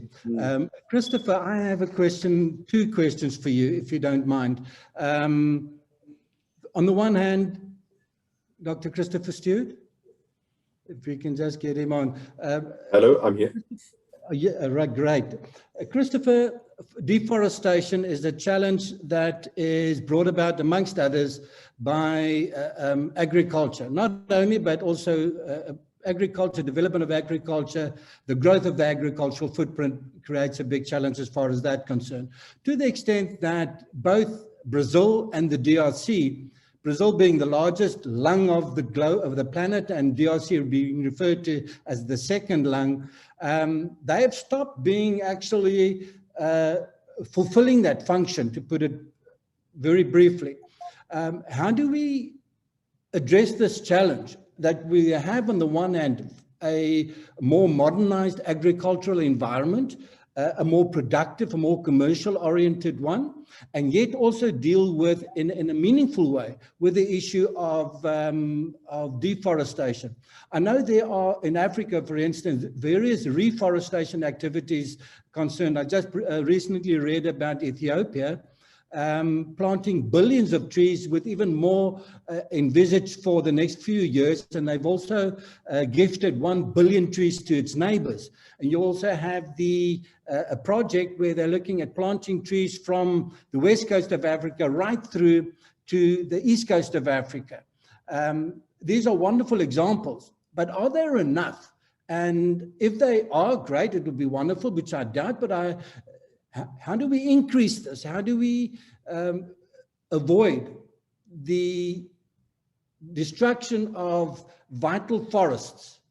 That's the first question. The second question, you referred to, we must put value back to the smallholder farmer. I agree 100%. If we look, for example, at cocoa, and I've read recently coffee exactly the same, about 5 to 6% of the total value created in the value chain goes back to the countries where, for example, cocoa and coffee in Africa, I'm using Africa as an example, are produced. How do we make sure that that goes from 6 to 10 to 15 to 20%? When the price is increased, all that happens is that the other players downstream in the value chain, they score the benefit. As a chocolate sweet tooth myself, I would not mind paying more for my chocolate, provided I know that the smallholder farmer's share is increased.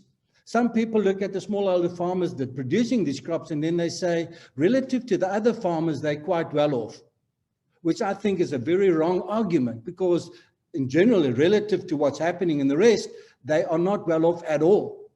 And the only way that they can adopt more meaningful agricultural processes and practices is by getting a greater slice of the pie. That's my second question. How do we do that? Thank you, Johannes, for both your questions. So I'm a huge fan of trees. I'm a tropical ecologist by training, and I spent my student days studying tropical forests, and therefore introducing more trees into the landscape is something that I'm very passionate about. And I'm fortunate in working for Olam, working for a company that has a number of very important global tree crops, including, as I said, cocoa and coffee, but also various edible nuts, which are almost all tree crops. And with certain crops, we have, so cocoa and coffee are both shade trees, or shade bushes, you could say, and they thrive under a degree of shade, not too much shade, but enough to protect those bushes from full sun. And we can work with farmers to get more trees onto farms. So, for instance, we distributed last year something like 1.3 million useful trees to farmers in our own supply chains, in the farmers that we work directly with, and this is something that we do kind of year on year, helping those farmers not, to have useful trees on their farms other than the crop trees. So trees which will provide them with fruit, other income, timber, fodder, as well as this sort of carbon storage function. Obviously, not all crops are suited to this, but many crops can benefit from having trees on farm, including hedging, which is very beneficial, for instance, for polyculture, fodder for animals, which is very important in many tropical farming systems where farmers grow a number of crops to hedge against one failure, and different crops provide money, food, and sort of important resources for the household. Beyond that, obviously, smallholders themselves are responsible for deforestation directly, and that's they are cutting down forests in order to have access to fertile land in order to grow a crop and feed their families. And so helping those farmers to access land tenure and helping them to produce more on the land that they do farm is one way of stabilizing the landscape. And so we've been working in a number of places on establishing, for instance, in Ghana, land management boards that provide smallholders with security of land tenure, and also implement the sorts of things I was talking about in terms of good agricultural practices and fees on farms. And our ambition ultimately is to be able to supply our customers with a net zero food or very low carbon foodstuffs, which we can't achieve just on farms. We just can't get to net zero on farms because agriculture uses energy. Even tree agriculture uses energy. But by bringing down emissions on the farm and pairing the farming activities with beneficial restoration activities or protection activities in the same landscapes, we can get to net zero. I'm convinced of that. And we have some fantastic examples of that happening where, you know, we treat the whole farming system and the water catchment areas and surrounding forests as a whole system, and our ambition is to be able to measure that and measure the benefit of the system as a whole. The second question, Johannes, would you just repeat? Christopher, how do we ensure that the smallholder farmer gets a greater percentage, that the 6% becomes 16% of the total value? Okay, so this is a tough problem to solve because obviously consumers largely buy on the basis of cost, and they have been used for decades to seeing food become cheaper and cheaper, and they are, you know, the average spend in developed countries on the food basket is 10%, around 10% of the household budget. It's been dropping every decade since the 1950s and 60s, and people don't really want to pay very much more for their food. But we are seeing different ways of getting more value back to the farmers. So first of all, we need to ensure that the farmers are able to produce more and better quality, and that means helping them to get the access to finance and materials and inputs and so forth, so that they can actually increase their yield and quality, which will put more money in their pocket. The second thing is reducing food waste and post-harvest loss, and that's a very significant part of the actual potential income. So we've done some measurement, for instance, in our rice farms and our rice smallholder suppliers in Nigeria, where we found that the farmers believe that they're losing something like 10% of their crop from, you know, threshing and harvesting waste. In fact, it's more like 30 to 35%, which is a massive loss for smallholder farmers. And yet, with fairly simple mechanized reaping and threshing, which we've introduced, we can reduce those losses by more than half. And that represents an income per farmer, additional income of around $350 a year, which is pretty significant for, you know, these very poor farmers operating on 2 hectares of land. The final thing is that I think some countries now are recognizing that they need to intervene with regulation. And for instance, the governments of Cote d'Ivoire and Ghana have included now what they call the living income differential, which is effectively a levy on food, on cocoa rather, which is intended to go into a fund which would be then returned to the farmers. So that's in development, but we've already seen some pretty strong results from that in terms of farmers getting a better. So it's not just about you know, sort of putting a label on it and selling it at a premium at the downstream end. There's a whole suite of interventions, and we, you know, in the upstream, we have to be very innovative and creative in trying to maintain economic benefit for us as traders in a commoditized sector, but also nurturing and providing a living income to the farmers on whom we depend. Right. Christopher, thank you for that. Esther, in interest of time, I have one question that I would like to ask you. Singapore, you based your presentation on Singapore. For me, Singapore is a great example of urban planning. It's a rich country with a GDP per capita that is one of the highest in the world.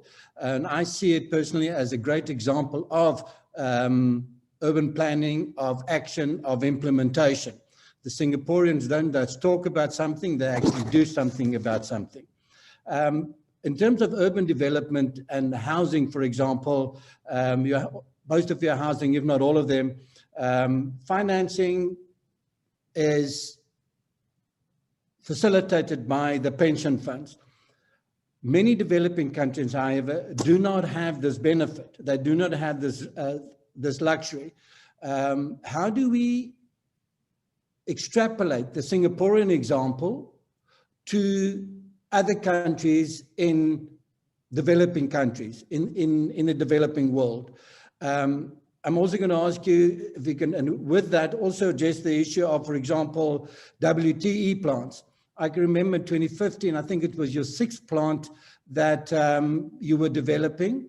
And in 2018, I read an article where Singapore was developing a WTE plant that, apologies for that, a WTE plant that would be the largest in the world.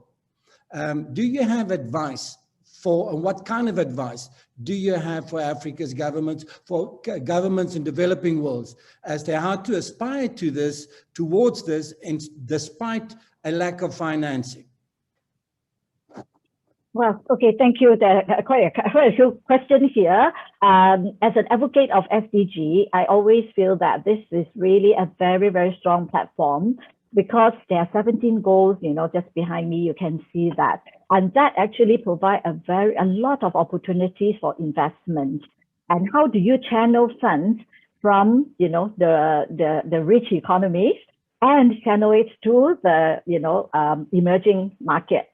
There are plenty. For example, some of our, neighboring countries that are still, have, a problem in accessing to clean water or energy. There are a lot. If I have the money, I would definitely pour my money, invest in, building a solar plant and, and all. So I think for Singapore, we are a small country. We are also renewable energy challenged. And so what we need to look at is, of course, we invest in our people, our knowledge, and, as a hub, for best practices and all. And in fact, sustainable finance is really an enabler to bring funds to, for the emerging markets to, accelerate green movement, whether it is green building or, to tap into, renewable energy for waste reduction and all that. Because just now you talk about waste and, and we are private sector. I can't really answer for the government. And in most countries, WTE, which is waste to energy plants, are mainly, managed and invested by, government-led. Or in our case, we actually have the so-called GLC. GLC is a government-linked company. So this is an area that we're working on, but I think the more, even more critical area that the government has been really stepping up a lot, whether it is urban planning, whether it is, building sector, decarbonization is key, because, we need to lower, we need to work towards a low carbon. And how do we do it while we are, very challenged with land scarcity? We don't have space, enough space to build solar plants, and then the other like wind and hydro are not really quite conducive in Singapore. So what do? We need to, just now one of the excellency also mentions that we are importing solar energy. And we have already signed MOU with, Australia and also Indonesia. And those are really our what we are working on. Like what your topic is talking about, this theme is like, how do we accelerate green, through collaboration? And if I can also share one last example as a public-private, collaboration. Food waste, that you are right, that it is one of our key waste stream in Singapore, because Singaporeans love to eat. That's what Christopher say. And there are a lot of food waste as well. So how do we, tackle food waste? One is we have to advise people, eat what you can, consume only what you need, don't, over consume and throw away food waste. This is one thing we are educating, the people. And then the second thing is, how do we reduce food waste, turn food waste into compost? So we have a partnership with, the National Environment Agency, started 2 years ago at our, at our service apartment, building in zinc grinder and then turning all the food waste into the, food digester, we call it, and turn food waste into compost to fertilize our plants and garden. So this is like a closed loop, a circular economy, approach that helps to, turn, waste, garbage into valuable fertilizer and compost. So I think, definitely through partnership, through ideas, through collaboration, we can green the cities. Right. Thank you, Esther. Much appreciated. Joanne, over to you for your summary. Wonderful. Thank all three of you, Ambassador, for putting the genuine challenges that we have on the table. That the truth is, in many parts of the world, trucks are the most practical way to get things around. And being able to deal with that has ramifications just not on the direct logistics footprint, but clearly also on the supply chain footprint and the farming footprint, which is where still a vast majority of people are part of the basic food production system. So thank you for putting that on the table. Dr. Stewart, thank you for putting on the table the very genuine challenge that if we don't address soil, we're going to be missing a very, very significant part and probably fundamentally won't achieve the bigger outcome. And that the invisible role of soil is huge. I grew up in Nigeria at an agricultural research station, so you brought that world back to me, and the power of intercropping. This capacity that I think the business world can also learn from, that you shared, of how multiple layers of the system can create together in the layers of the farming systems, but also the way that we need to be looking at the business system, which is what Esther so ably talked about with what she is doing. It was a business example of the agricultural example that Dr. Stewart shared. And I think sort of like a distilling takeaway for people in here is actually some words that Esther used. She talked about while we need to be innovating, setting goals, measuring, digitizing, and disclosing, there were 4 P's that I thought were absolutely beautiful. We need to be putting it in practice. We need the policy. We need the pledge to do it and actually have a purpose. So thank all three of you for the very genuine, deep contributions that you have given to Accelerating Green. Thank you, Joanne. And from my part as well, thank you for the panel members. That was very insightful to hear from you on your stories, wonderful, rich stories. And on that note, Nomita, back to you. Thank you very much. After many, many years, I feel the pressure of almost writing an exam. I'm out of time and I don't know whether I'm the examiner or while I'm writing the paper. So I hope you understand my situation. The team outside keeps on showing me the watch and I don't know what to do. But this topic is so close to everyone's heart, we could go on talking because there's a lot of work to do. So bear with me if we are very over time. And we'll manage it better next time, but we have a lot of conversations. So without talking anymore, I will go direct to panel 3, which is, we are going to talk about circular economy and thinking out the box. We have 3 speakers. We have His Excellency, Kakramohan Shakirao, Ambassador of Uzbekistan in Singapore. He's a specialist in foreign economic relations. He's responsible for cooperation with Far East and Pacific Ocean countries and has facilitated implementing green projects in Uzbekistan with strategic partners. Today, His Excellency will enlighten us on integrating sustainable development goals into national and regional strategies and programs. His country is an ancient civilization, but it is rather a young nation of 30 years. So their challenges are different. Over to you, Excellency. The floor is yours, Ambassador. Yeah. Hello. Can you hear sir. me? Yes. Yes. Can you hear me? Yes. Hello. Yes, sir, good evening. So yes, thank you so much for this opportunity to attend this I think the very important event, and thank you, Madam Nomita, and the entire team of SunMedia in diplomacy to arranging this today's webinar. And just I would like to be quite short about the achievements of Uzbekistan towards these sustainable development goals, and just to inform you about what's going on in my country. So, of course, you know that like in other countries, of course, in my government also identified the 70 national goals and more than 100 tasks in the field of sustainable development up to the 2030s. And of course, we put these goals and trying to do our best to achieve those goals.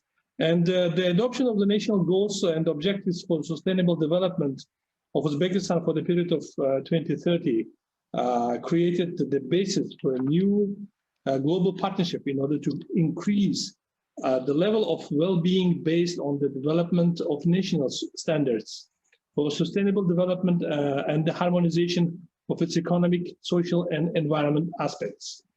I may tell you that Uzbekistan, on average, has about 80% of the best possible outcome for the 17 sustainable development goals nowadays.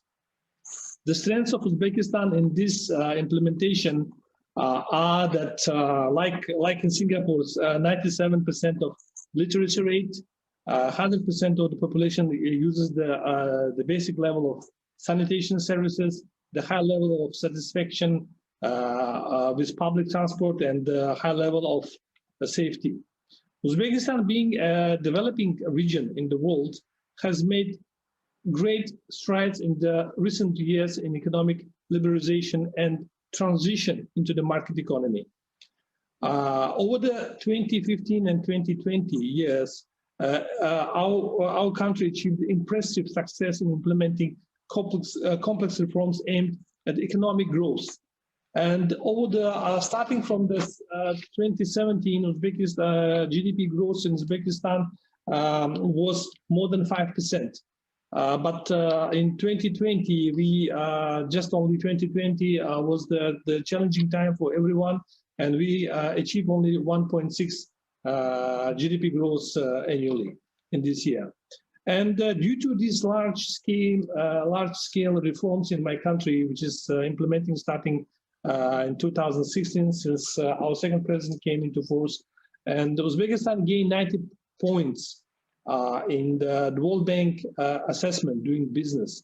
And nowadays we are stands on the 69 the place in 2020. Reforms to build a successfully functioning the market economy, improve business climate and banking, financial and energy sectors in the field of land use and agriculture will contribute the growth to private investment and creation of additional jobs, in particular for young people. Just as an example of our reforms as outcomes, what we achieved nowadays, I would like to mention that we already gained the liberalization on the currency market. And at the same time, in the tax area, we achieved on the businesses and the burden of the business, the value-added tax, for example, being reduced from 20 to 15% in 2019. The corporate tax from 14 to 12, and tax on individuals from 22 to 12%. And social payments to the pension funds reduced from 8% to 0. In agrarian reform, that provides for exemption of farmers from compulsory public order, strengthening the rights of farmers to own land. And on this sector, Uzbekistan ranked also 49th out of 117 countries in the Global Hunger Index, with a moderate index of 10. For the first necessary vital food products, Uzbekistan fully satisfies the internal needs for grain, salt, vegetable oils, eggs, and other foodstuff. And with the sustainability of the food supply system is above 85% nowadays in my country. You know that Uzbekistan, one of the biggest the agriculture producer in the CIS countries and the Central Asia countries. We produce more than 20 million tons of fresh fruits and vegetables, and we also feed with these products our neighboring countries and exporting to Europe, even to Pacific region. Tourism. This is another sector of an important competitive sector of the economy, where the major reforms are being carried out to aim to improving the legal framework. A visa-free regime for the time being has been introduced for citizens of 86 states and simplified visa regime for citizens of 57 states. As a result of the measures taken, the tourism flow only in 2019 amounted almost 7 million people. This is for 2 million people more than in 2016. And during the period of 2015 and 2019, the export of tourism services has just tripled. Accessing to the housing is an important outcome for the outgoing reforms nowadays, and the share of the population living in the comfortable housing is growing rapidly. Only for 2017 and 2018, built to 24 million square meters housing, including the 3.3 thousand square meters housing for standard projects. Qualitative shift taking place in gender equality also, for the creation of the conditions for realization of their potential in socio-economic sphere. In general, there has been a steady increase in the proportion of women in leadership positions from 27% in 2020 to 33% in 2019. The representation of women in senior leadership positions in the structure of government bodies are 10%, middle management 24%, and among farmers 7%. The scientific field, according to the data of 2019, there were 540 doctors of science, almost 3,000 candidates of science, and 5,000 academicians among the women. So developments, and when we are talking about the green, so of course we are talking about the renewable energy.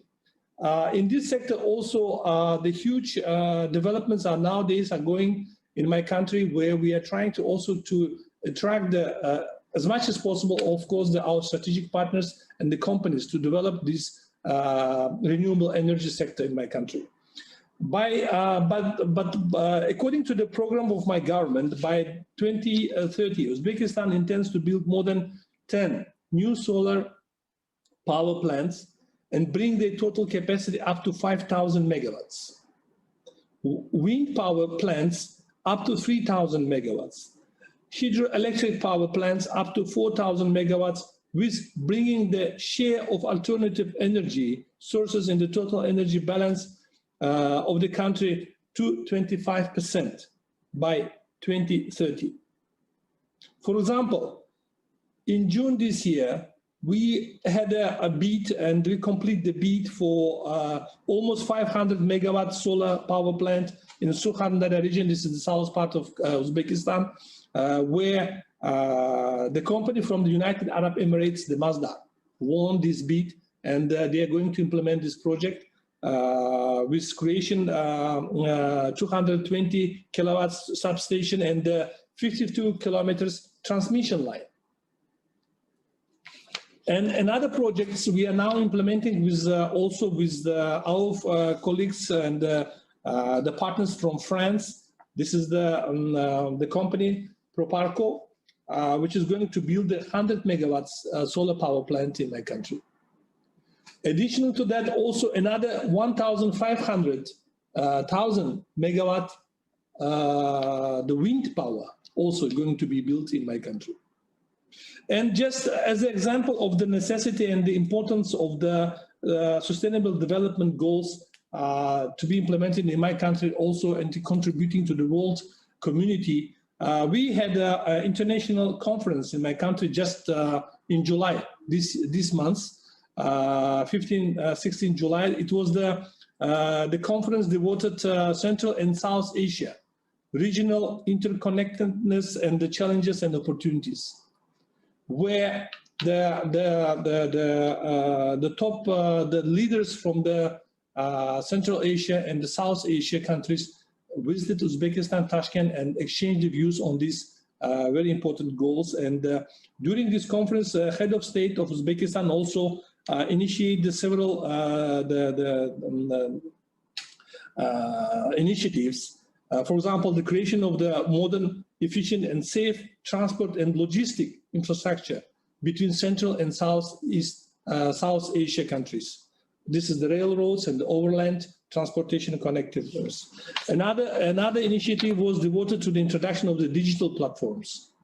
And the third one, it was devoted to the stimulation of the green development. And the main point was given for the solving the problems of the RLC, which has become the planetary character.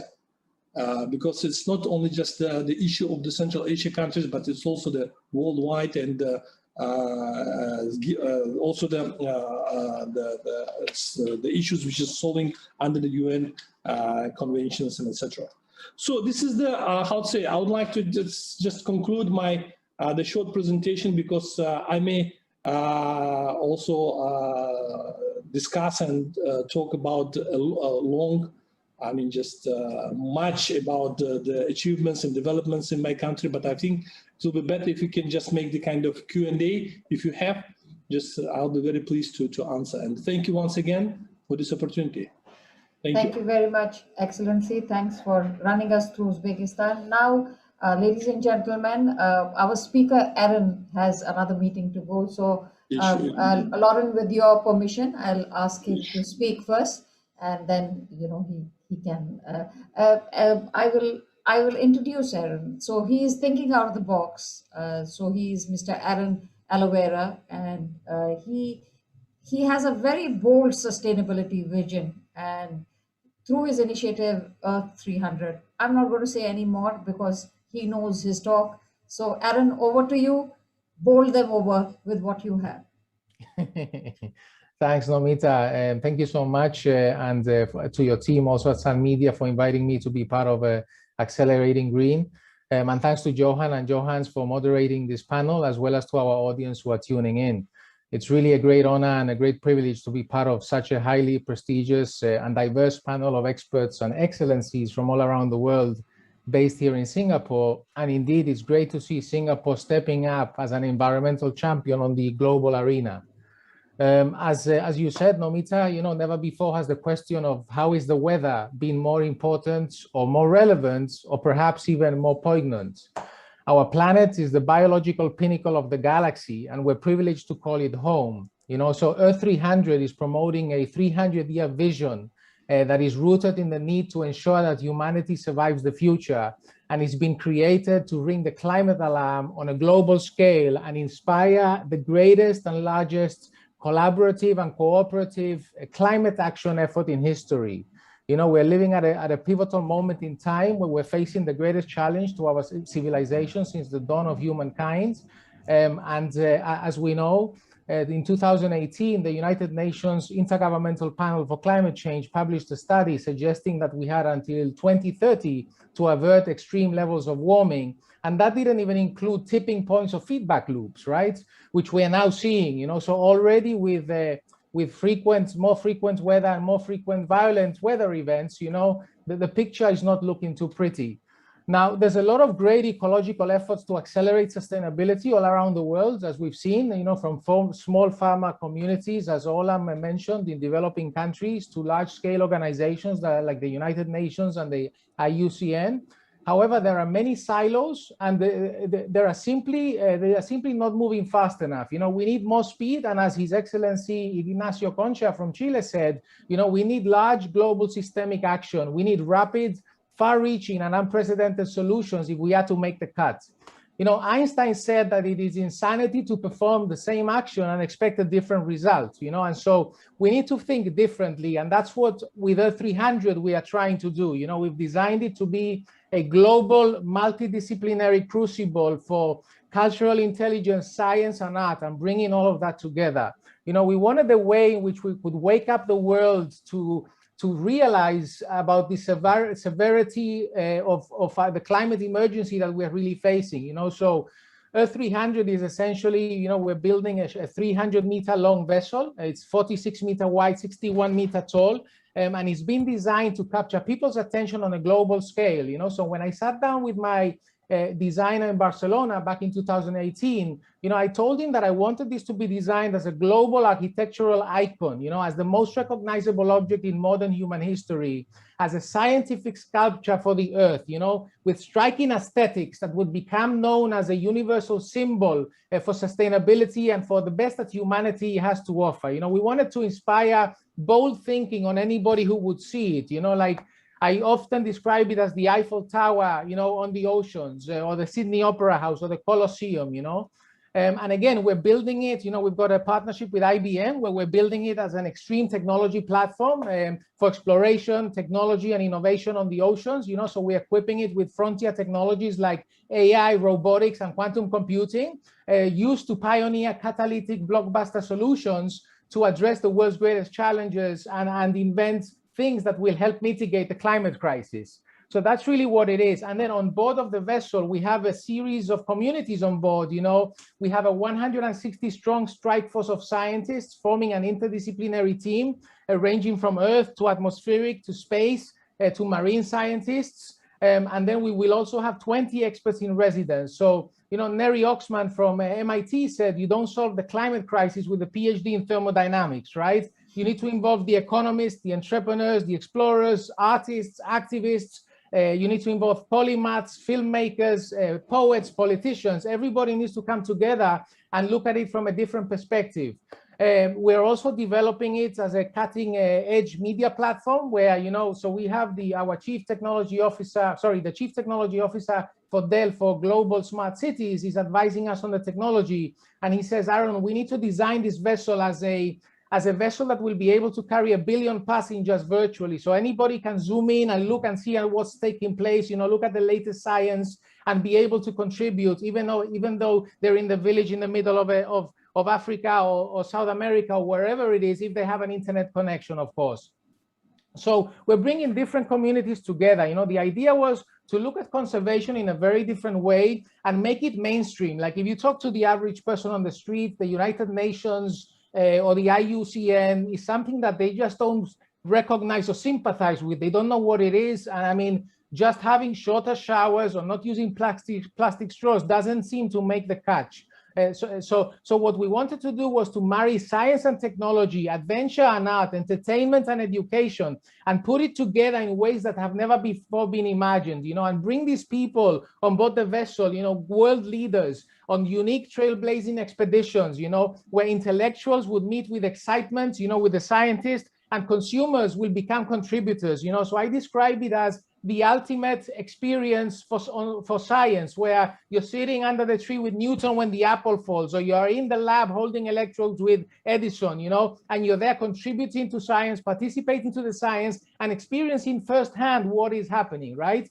So we want to create a new brand of enlightened explorers, so even the interiors will be designed to be whimsical and magical and fantastical to inspire the imaginations of those people who come on board and allow them to see for the first time something from a very different way, right? So most people, they think they know it all, but then what we want to do is allow them to get a little bit positively confused, where they can, where their brains can take in new information. And that's what happens when you're in a state of wonder.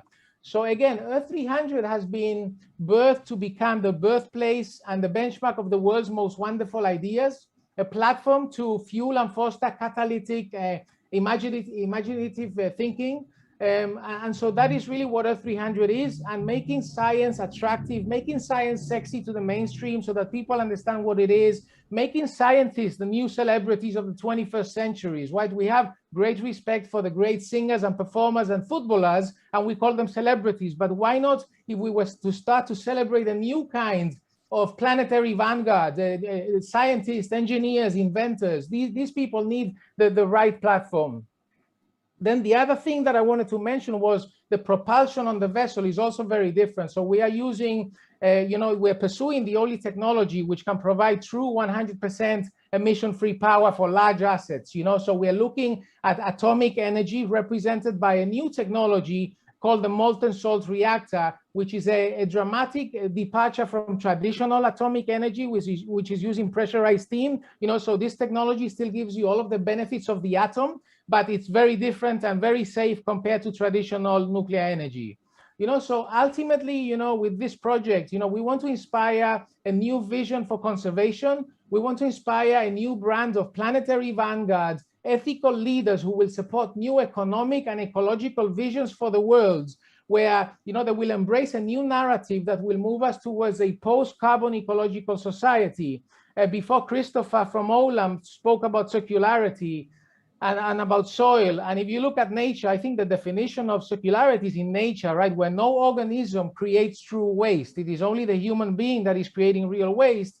And I believe that it is because we need to relook at the economic model. At the moment, economic models are flawed. They're based on positive feedback loops, right? So the more you make, the more you sell, the more money you make, the more you manufacture, the more you sell, and it's positive. So eventually, we're going to end up with a massive 10 billion person bubble in 2050 that we may not even reach to. So we need to incorporate negative feedback loops like you have in nature, right? So if there's too much, for example, foxes in the forest, that are killing a lot of the deer, that has its own regulation, its own regulatory loop. So I think we need a new model for the economy. We need to design a new model. And I mean, there's a lot of countries that are spearheading this already, but the window of time is closing, and I really encourage us all to think differently and act more boldly. So that's really what I wanted to say. Thank you so much for listening and for having me as part of this eminent panel. I really appreciate it. Thank you, Aaron, for that power-packed speed. Your conversation was as fast as your board, and a lot of information for us to digest. But I'm very glad you're here, and I would say, yeah, this is thinking out of the box. And I believe you are not able to stay for question and answer session, but nevertheless, we will send you the questions because Accelerating Green has just been launched, so we will have many other opportunities for us to address these questions. Thank you very much. Thank you so much, Nomita, and my apologies. I just have a very important meeting in 10 minutes. No problem. I cannot miss it. But thank you so much to everyone. And yeah, if you have any questions, let's connect privately. I'll be happy to engage. Thank you so much. Thanks to everyone. Thanks, Johan and Johans and everybody else on the panel. Thank you very much. Now, our next speaker, Lauren Sokin. You've been extremely patient, and my appreciation for that. I see you in all sustainability talks. Everybody knows they recognize you. And Lauren is Executive Director of Resilient Cities Network. Lauren is a well-known face and a voice in sustainability circuits. Lauren leads global efforts to strengthen the ability of 96 cities in over 40 countries to deal with complex challenges. Over to you, Lauren. Tell us your story.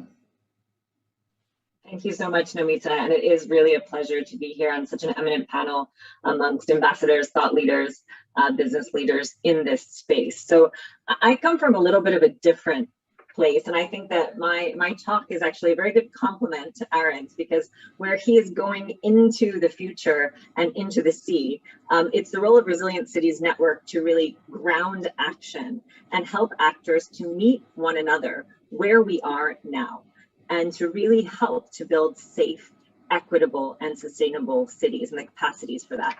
So I'm going to share just a couple of slides to talk through how you take a resilience practitioner mindset and turn these massive challenges that we have into opportunities.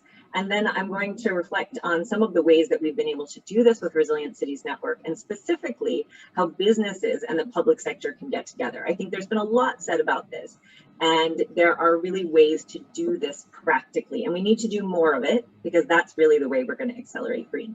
So let me see if I can project this smoothly, easily transition over. So tell me if this is now coming through for you all. Yes, okay. So I'm not going to play our video about resilience now, but I will pop the link into the chat for anyone who's interested. But I think when we talk about accelerating green and resilience, it's important to define what we mean and to align on where we're going here. Now, green and sustainability is part of it, but actually if we don't address equity, right, and fairness, then we will never really achieve these sustainability goals. There will always be these tensions between what people view as economic acceleration and providing resources to developing economies while we try to balance sustainability. And it doesn't have to be a tension. You can actually have a win here. And so when we talk about resilience, what we're talking about is our ability to survive, adapt, and grow. And the growth is the important part, no matter what kind of shocks and stresses we are experiencing. And so when you build resilient cities, resilient nations, resilient economies, you're actually able to have better business models that can address multiple challenges at once. And the multiple challenges that we're all facing right now, and we know them very well, are social, environmental, and economic. So what do we do at Resilient Cities Network? How do we actually address this issue? We found that in order to do this, we have to build our own capacities, right? The capacities of people, and we work in the urban environment. So the examples I'll share are city examples. We empower cities.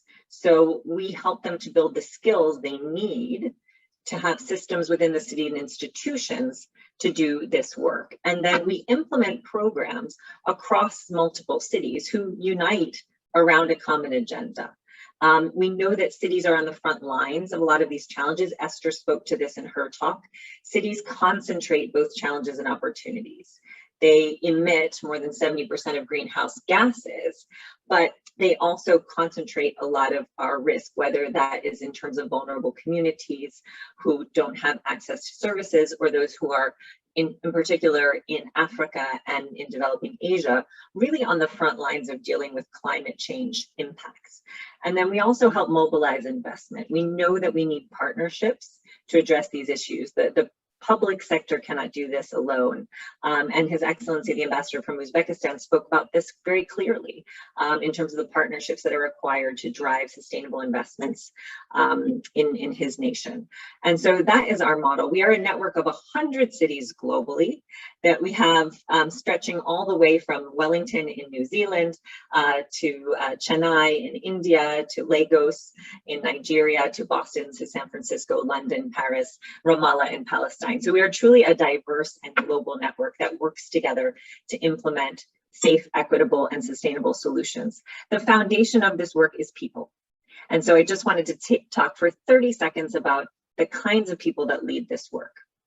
Embedded in each and every city leadership group is a chief resilience officer whose job it is to break down silos. We often nickname them the chief silo busters because they must operate between sustainability groups, economic groups, strategic planners, land use planners, break down silos so that initiatives that the city plans and invests in have multiple benefits.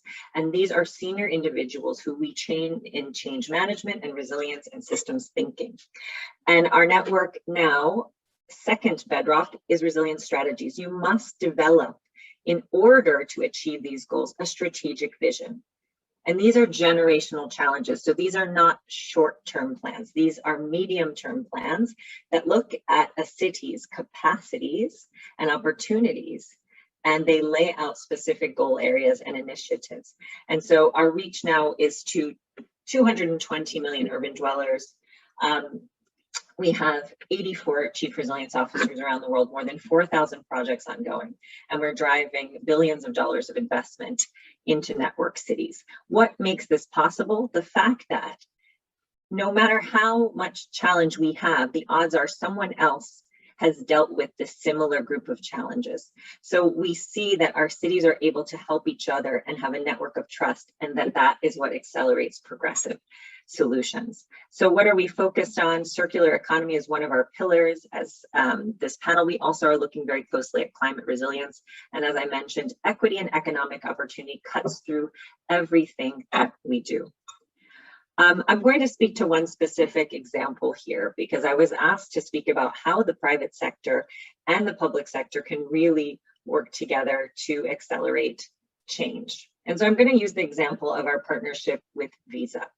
Visa came to us in the throes of the pandemic and said, we really want to use our digital technologies for good to accelerate economic inclusion and to have an impact on cities in Latin America that are emerging. And so what we did is we took our cities, their strategies as the foundation, and we looked around the network to see who had the most compelling projects that could come together and do a pilot.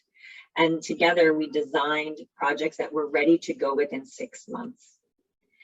This is only possible when you have a foundation of a common goal, when you have strategies in place, and when you have capacity, chief resilience officers or other leaders in the city who are ready to act. And so those are really the magic ingredients in moving fast. And moving fast is what we must do to accelerate green. Now, we have many different partnerships and we welcome more partnerships. And I think this is the role of networks to help broker important partnerships for cities so that these are not one by one approaches, but rather these are approaches at scale.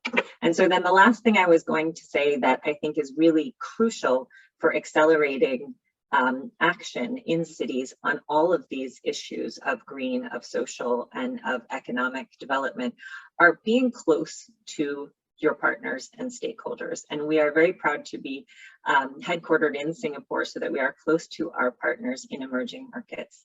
It's really critical to do that, to understand, to spend the time with one another, to build that trust, to do ambitious things. And so with that, I'm just going to close and say that, you know, when we understand our counterparts, our communities, our cities, we can link and align the interests with corporations, build resilient cities, and achieve a more sustainable world. So thank you very much again for the opportunity. And I'm going to turn it back to you, Namita.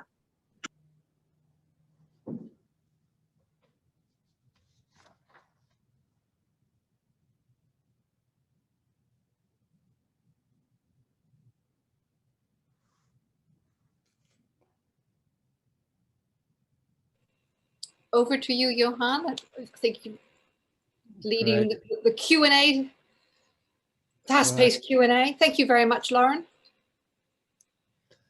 Great.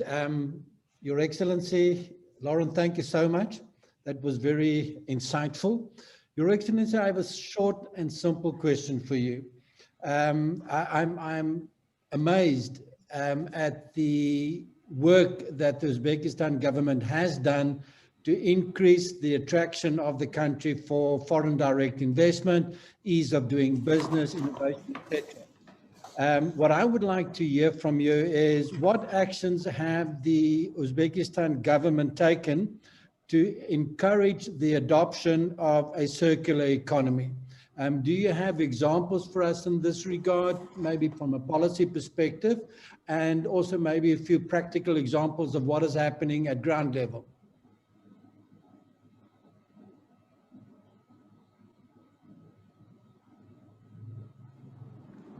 Your Excellency. Thank you, Mr. Thank you, Mr. Berger, for your question. Yes, of course. Within the strategy for the transition of the green economy, of course, Uzbekistan also has our own strategy in terms of the circular economy and the circular economy, because, you know, it was also untouched. This area was untouched many years, because of the lack of the economy, lack of the technology, lack of experience, and etc. But since this technology being developed in the worldwide, and of course the companies also, this sector is becoming the more attractive for the foreign companies as well.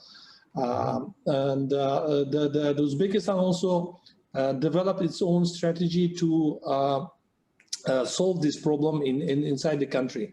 And just I would like to tell you that by the end of 2020, the volume of processing of the solid household waste increased to almost 22%.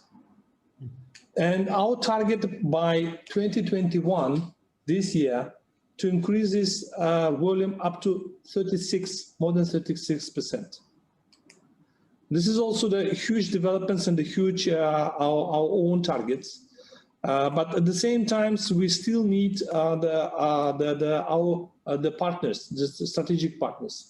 Therefore, for example, nowadays, just as a small example, I can tell you that with some Singaporean companies nowadays, we are developing and discussing about implementing those solid waste, the technology to be implemented in Uzbekistan. For example, we would like to start with the small scale, with some regions, districts of the cities, and then to implement this multiple effect to other cities in my country and other cities of inside Uzbekistan.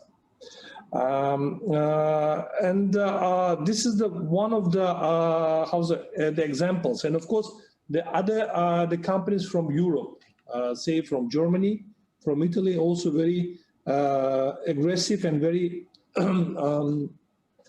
good players in this market in my country. Of course, I can tell you that before, it was challenging for us to deal with this issue. Why? Because everything was managed by the government before. Nowadays, the PPP scheme, these public-private partnership schemes, are widely implementing even in this scheme, in this sector as well.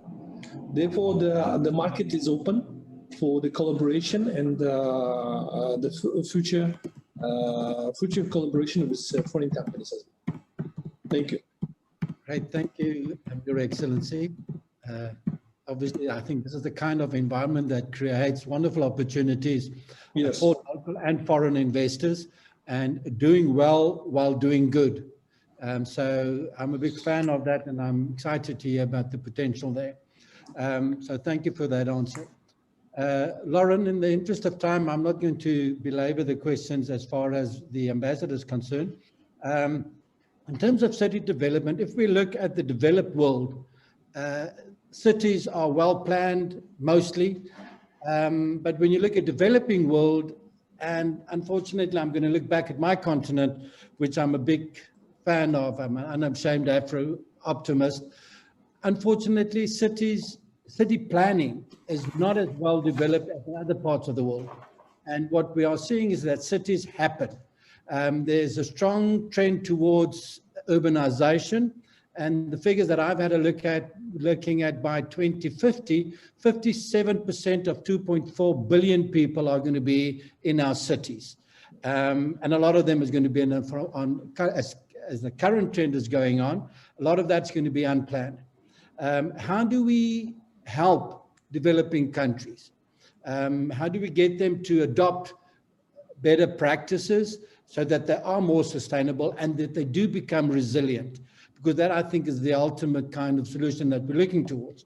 And together with that, I would like you to elaborate also a bit on an issue that Johann raised in private discussion when she said that she would be very much interested if you could share about the business city collaboration as a breakthrough. You mentioned it in your talk, but what challenges do you find have they been facing shifting towards an independent status? This is now the city scenario, and what can others learn from this?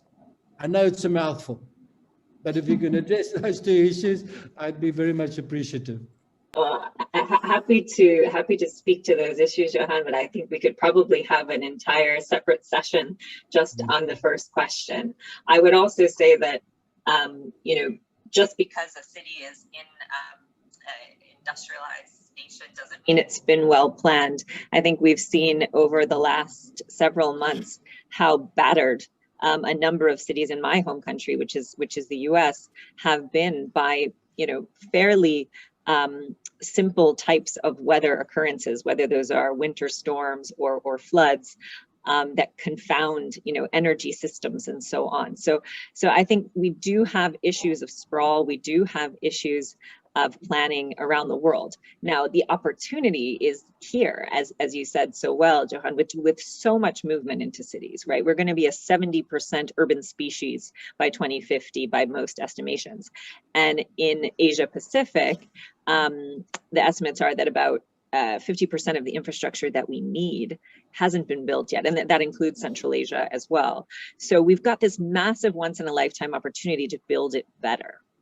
Now, at the same time, we're dealing with massive challenges of informality, and you're hailing from South Africa.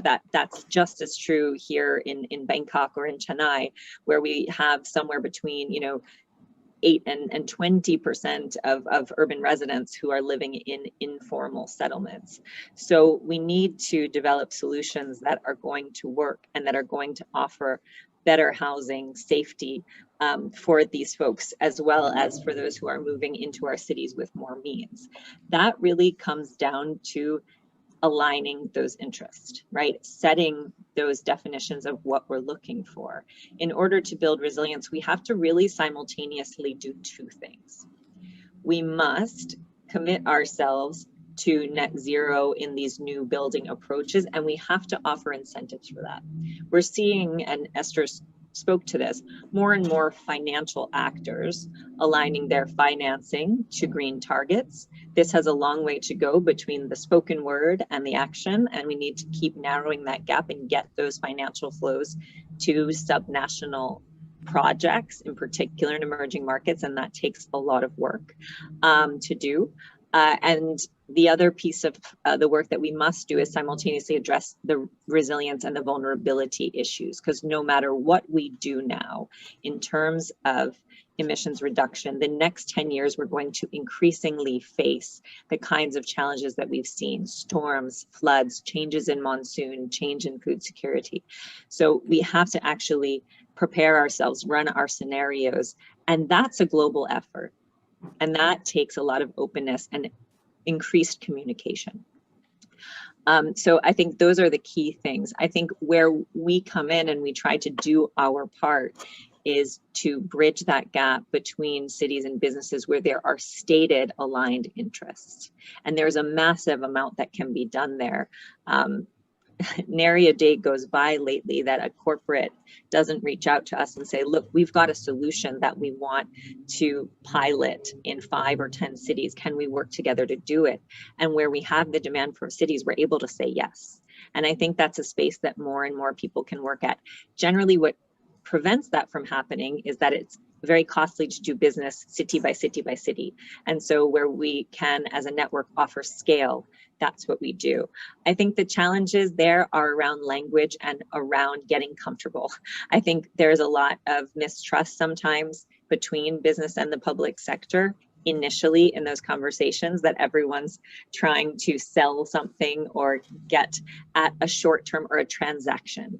And I think resilience and green challenges, like I mentioned in my talk, they're generational challenges. So we need to focus on building robust relationships rather than on short-term outcomes. And I think that's where I would stop and say, that's really where forums like this, where different kinds of folks come together, are increasingly important. May I make the one amendment? Please, Your Excellency. Yeah, yes, Mr. Berger, when you talk about this development of the cities, the townships and etc., I mean the developments, I mean just movement of the people to the urbanization. So we, at the same time, so we shouldn't forget about the development of the rural area. Because when we are talking about the food security, this all devoted and related with the rural area, the farmers there and the infrastructure there, and the community there, and all necessary the green elements, developing and introducing those elements in the rural area. This is the most, one of the, I think there are also another important area we should take care. I could not agree more, Your Excellency. When you only place the focus on the cities, indeed, rural areas run dry, and you need development and growth there as well, so that you have growth nodes to keep back the people in the rural areas for various reasons. Takes the pressure off the cities, takes the pressure off the lack of infrastructure that inevitably is going to be there. So very valid point. So thank you for that contribution. For my part, Your Excellency, Lauren, thank you so much. I'm going to hand over to Johan. Johan, your summary, please. Oh, wonderful. Well, let me say that I'm amazed at how this three very, very different perspectives that the three of you have brought together have actually do come together. Ambassador, what you're sharing from Uzbekistan is a stunning example of how a country is in the beautiful position of seeing what's happening right now, not simply as a challenge, but as an opportunity to leapfrog who and what it is, and that the weird situation of having been left behind is actually giving you an asset for right now. And that's, I think, is a huge equalizer in the world today that not everyone is appreciating. And I really love the way that you landed that, and that in such a comparatively short space of time, you'll be at 25% renewable energy. The juxtaposition that Aaron and Lauren brought in between, interestingly, both talking about multi-generational visions, 300-year type stories, but taking incredibly different out-of-the-box approaches to how they're addressing it. One with a huge, powerful, futuristic, break the silos, put things together, act bold, and then the other with, let's get very present here and now and practical, because there's an awful lot that we can do right now, because there's a significant amount of wisdom that already exists that can be put into action. And the collaborative partnership structure that Lauren is showcasing through the Resilient Cities Network shows the power of this. And a couple of the takeaways that I have when I was listening to both Your Excellency's conversation and Lauren's is that the capacity building creates so much. The breaking down silos is critical. That somebody else has solved it. How can we find that information and share? And behind all that, the accelerator is actually the relationships and trust that people have. Because without that, people aren't going to invest, they're not going to commit, and they're not going to take action. And those three things behind the scenes are what actually adds life. And if I look at the wonderful picture that you have behind you, Ambassador, and the symbolism there of the bird, that's what helps green accelerate and take flight. So let me say thank you both, and also to Aaron, who's unfortunately not with us, for what you've contributed to the conversation today. Over to you, Namita. Thank you very much, everybody. I couldn't have imagined a better outcome for the launch of Accelerating Green. I'm overwhelmed. I don't know whether I can sleep well tonight or I cannot sleep at all. I don't know right now. But it has been overwhelming, the sharing. We are around 30 minutes past our time, but we are all here listening, which means we have gotten something to say and something to act on. And that makes me tremendously happy. And I would like to thank those who started with us and are not, I can't see them on this stage, but I will go one by one. I would like to thank Dean George Timor for launching the initiative. I would like the president of Singapore Manufacturing Federation, Douglas Wu, for his insights into what manufacturing is doing. I would like to thank High Commissioner of Australia, Will Hodgman. His country is really showing us the way, and this is something we must emulate and must partner. And our Bapak Krishnawan has a big story to share about how Indonesia is taking steps towards accelerating green. And we are hopeful that we are able to work together as Singapore to really get the desired results. Thank you, Ambassador Ignacio Concha, for sharing. You know, sometimes Chile looks far, far, far away, but I think with these collaborations, we can come closer than we think. Aaron has a vision, and I hope it really comes true and comes together, and we have something like a Taj Mahal on the seas accelerating green. And Joanne, you were fabulous. I'm so thankful for your dedication and time and being with this project, which was just a whim to begin with a few months ago. And I really appreciate your love, partnership, and involvement. My gratitude from my heart. And Your Excellency, His Excellency Modisi Mokatlane, you've always been my biggest supporter with whatever I do. I cannot be more grateful. Africa has been a continent which I have been working on many years. I have publication on your country, and I'm hoping that your voice, your words rings out there, and we are able to do more sustainable projects and start things and conversations between your country and ours. And Christopher Stewart almost took me on a picnic with his talks on soil and how important it is. And I will most certainly bear it in my mind while we are planning the next set of our conferences. Johann Berger, you have been my mentor for many, many years. You have been part of my small, big, mad, and not so mad projects. And I appreciate and value your support and your participation so very much. My gratitude from my heart. And Your Excellency, Khakramwan Shakina, you are a very dear friend, and we have a magazine on your country. We have seen how we have had a relationship with your country and have been promoting it in Singapore from the time your embassy was established. And we are very honored by this partnership.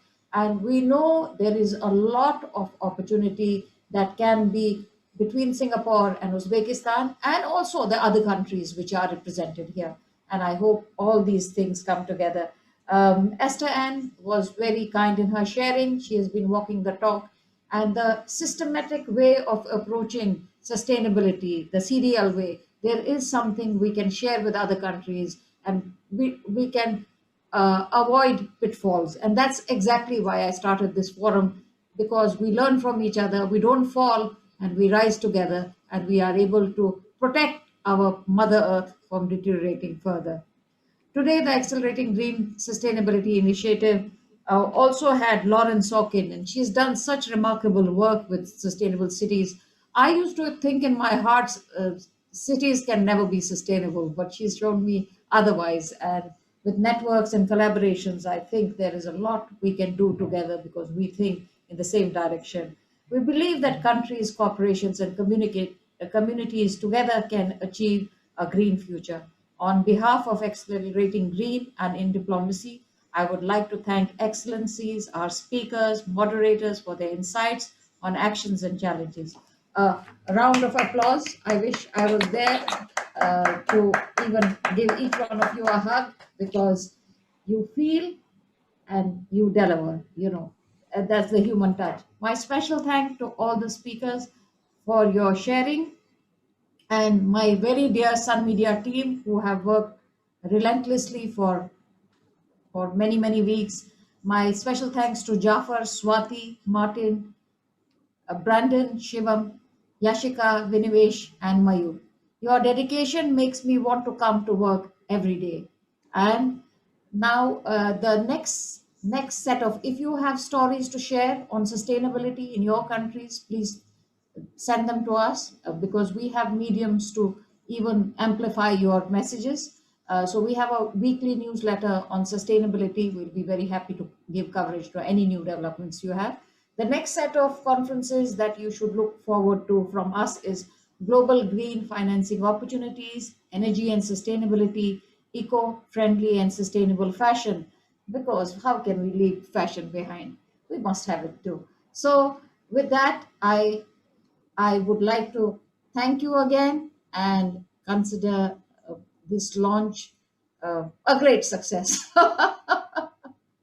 And we can close this meeting. And my apologies if I held you too long, but what can you do? We are saving the earth. Even a lifetime is not too long to extend, isn't it? Any words from anyone? You are most welcome, sir.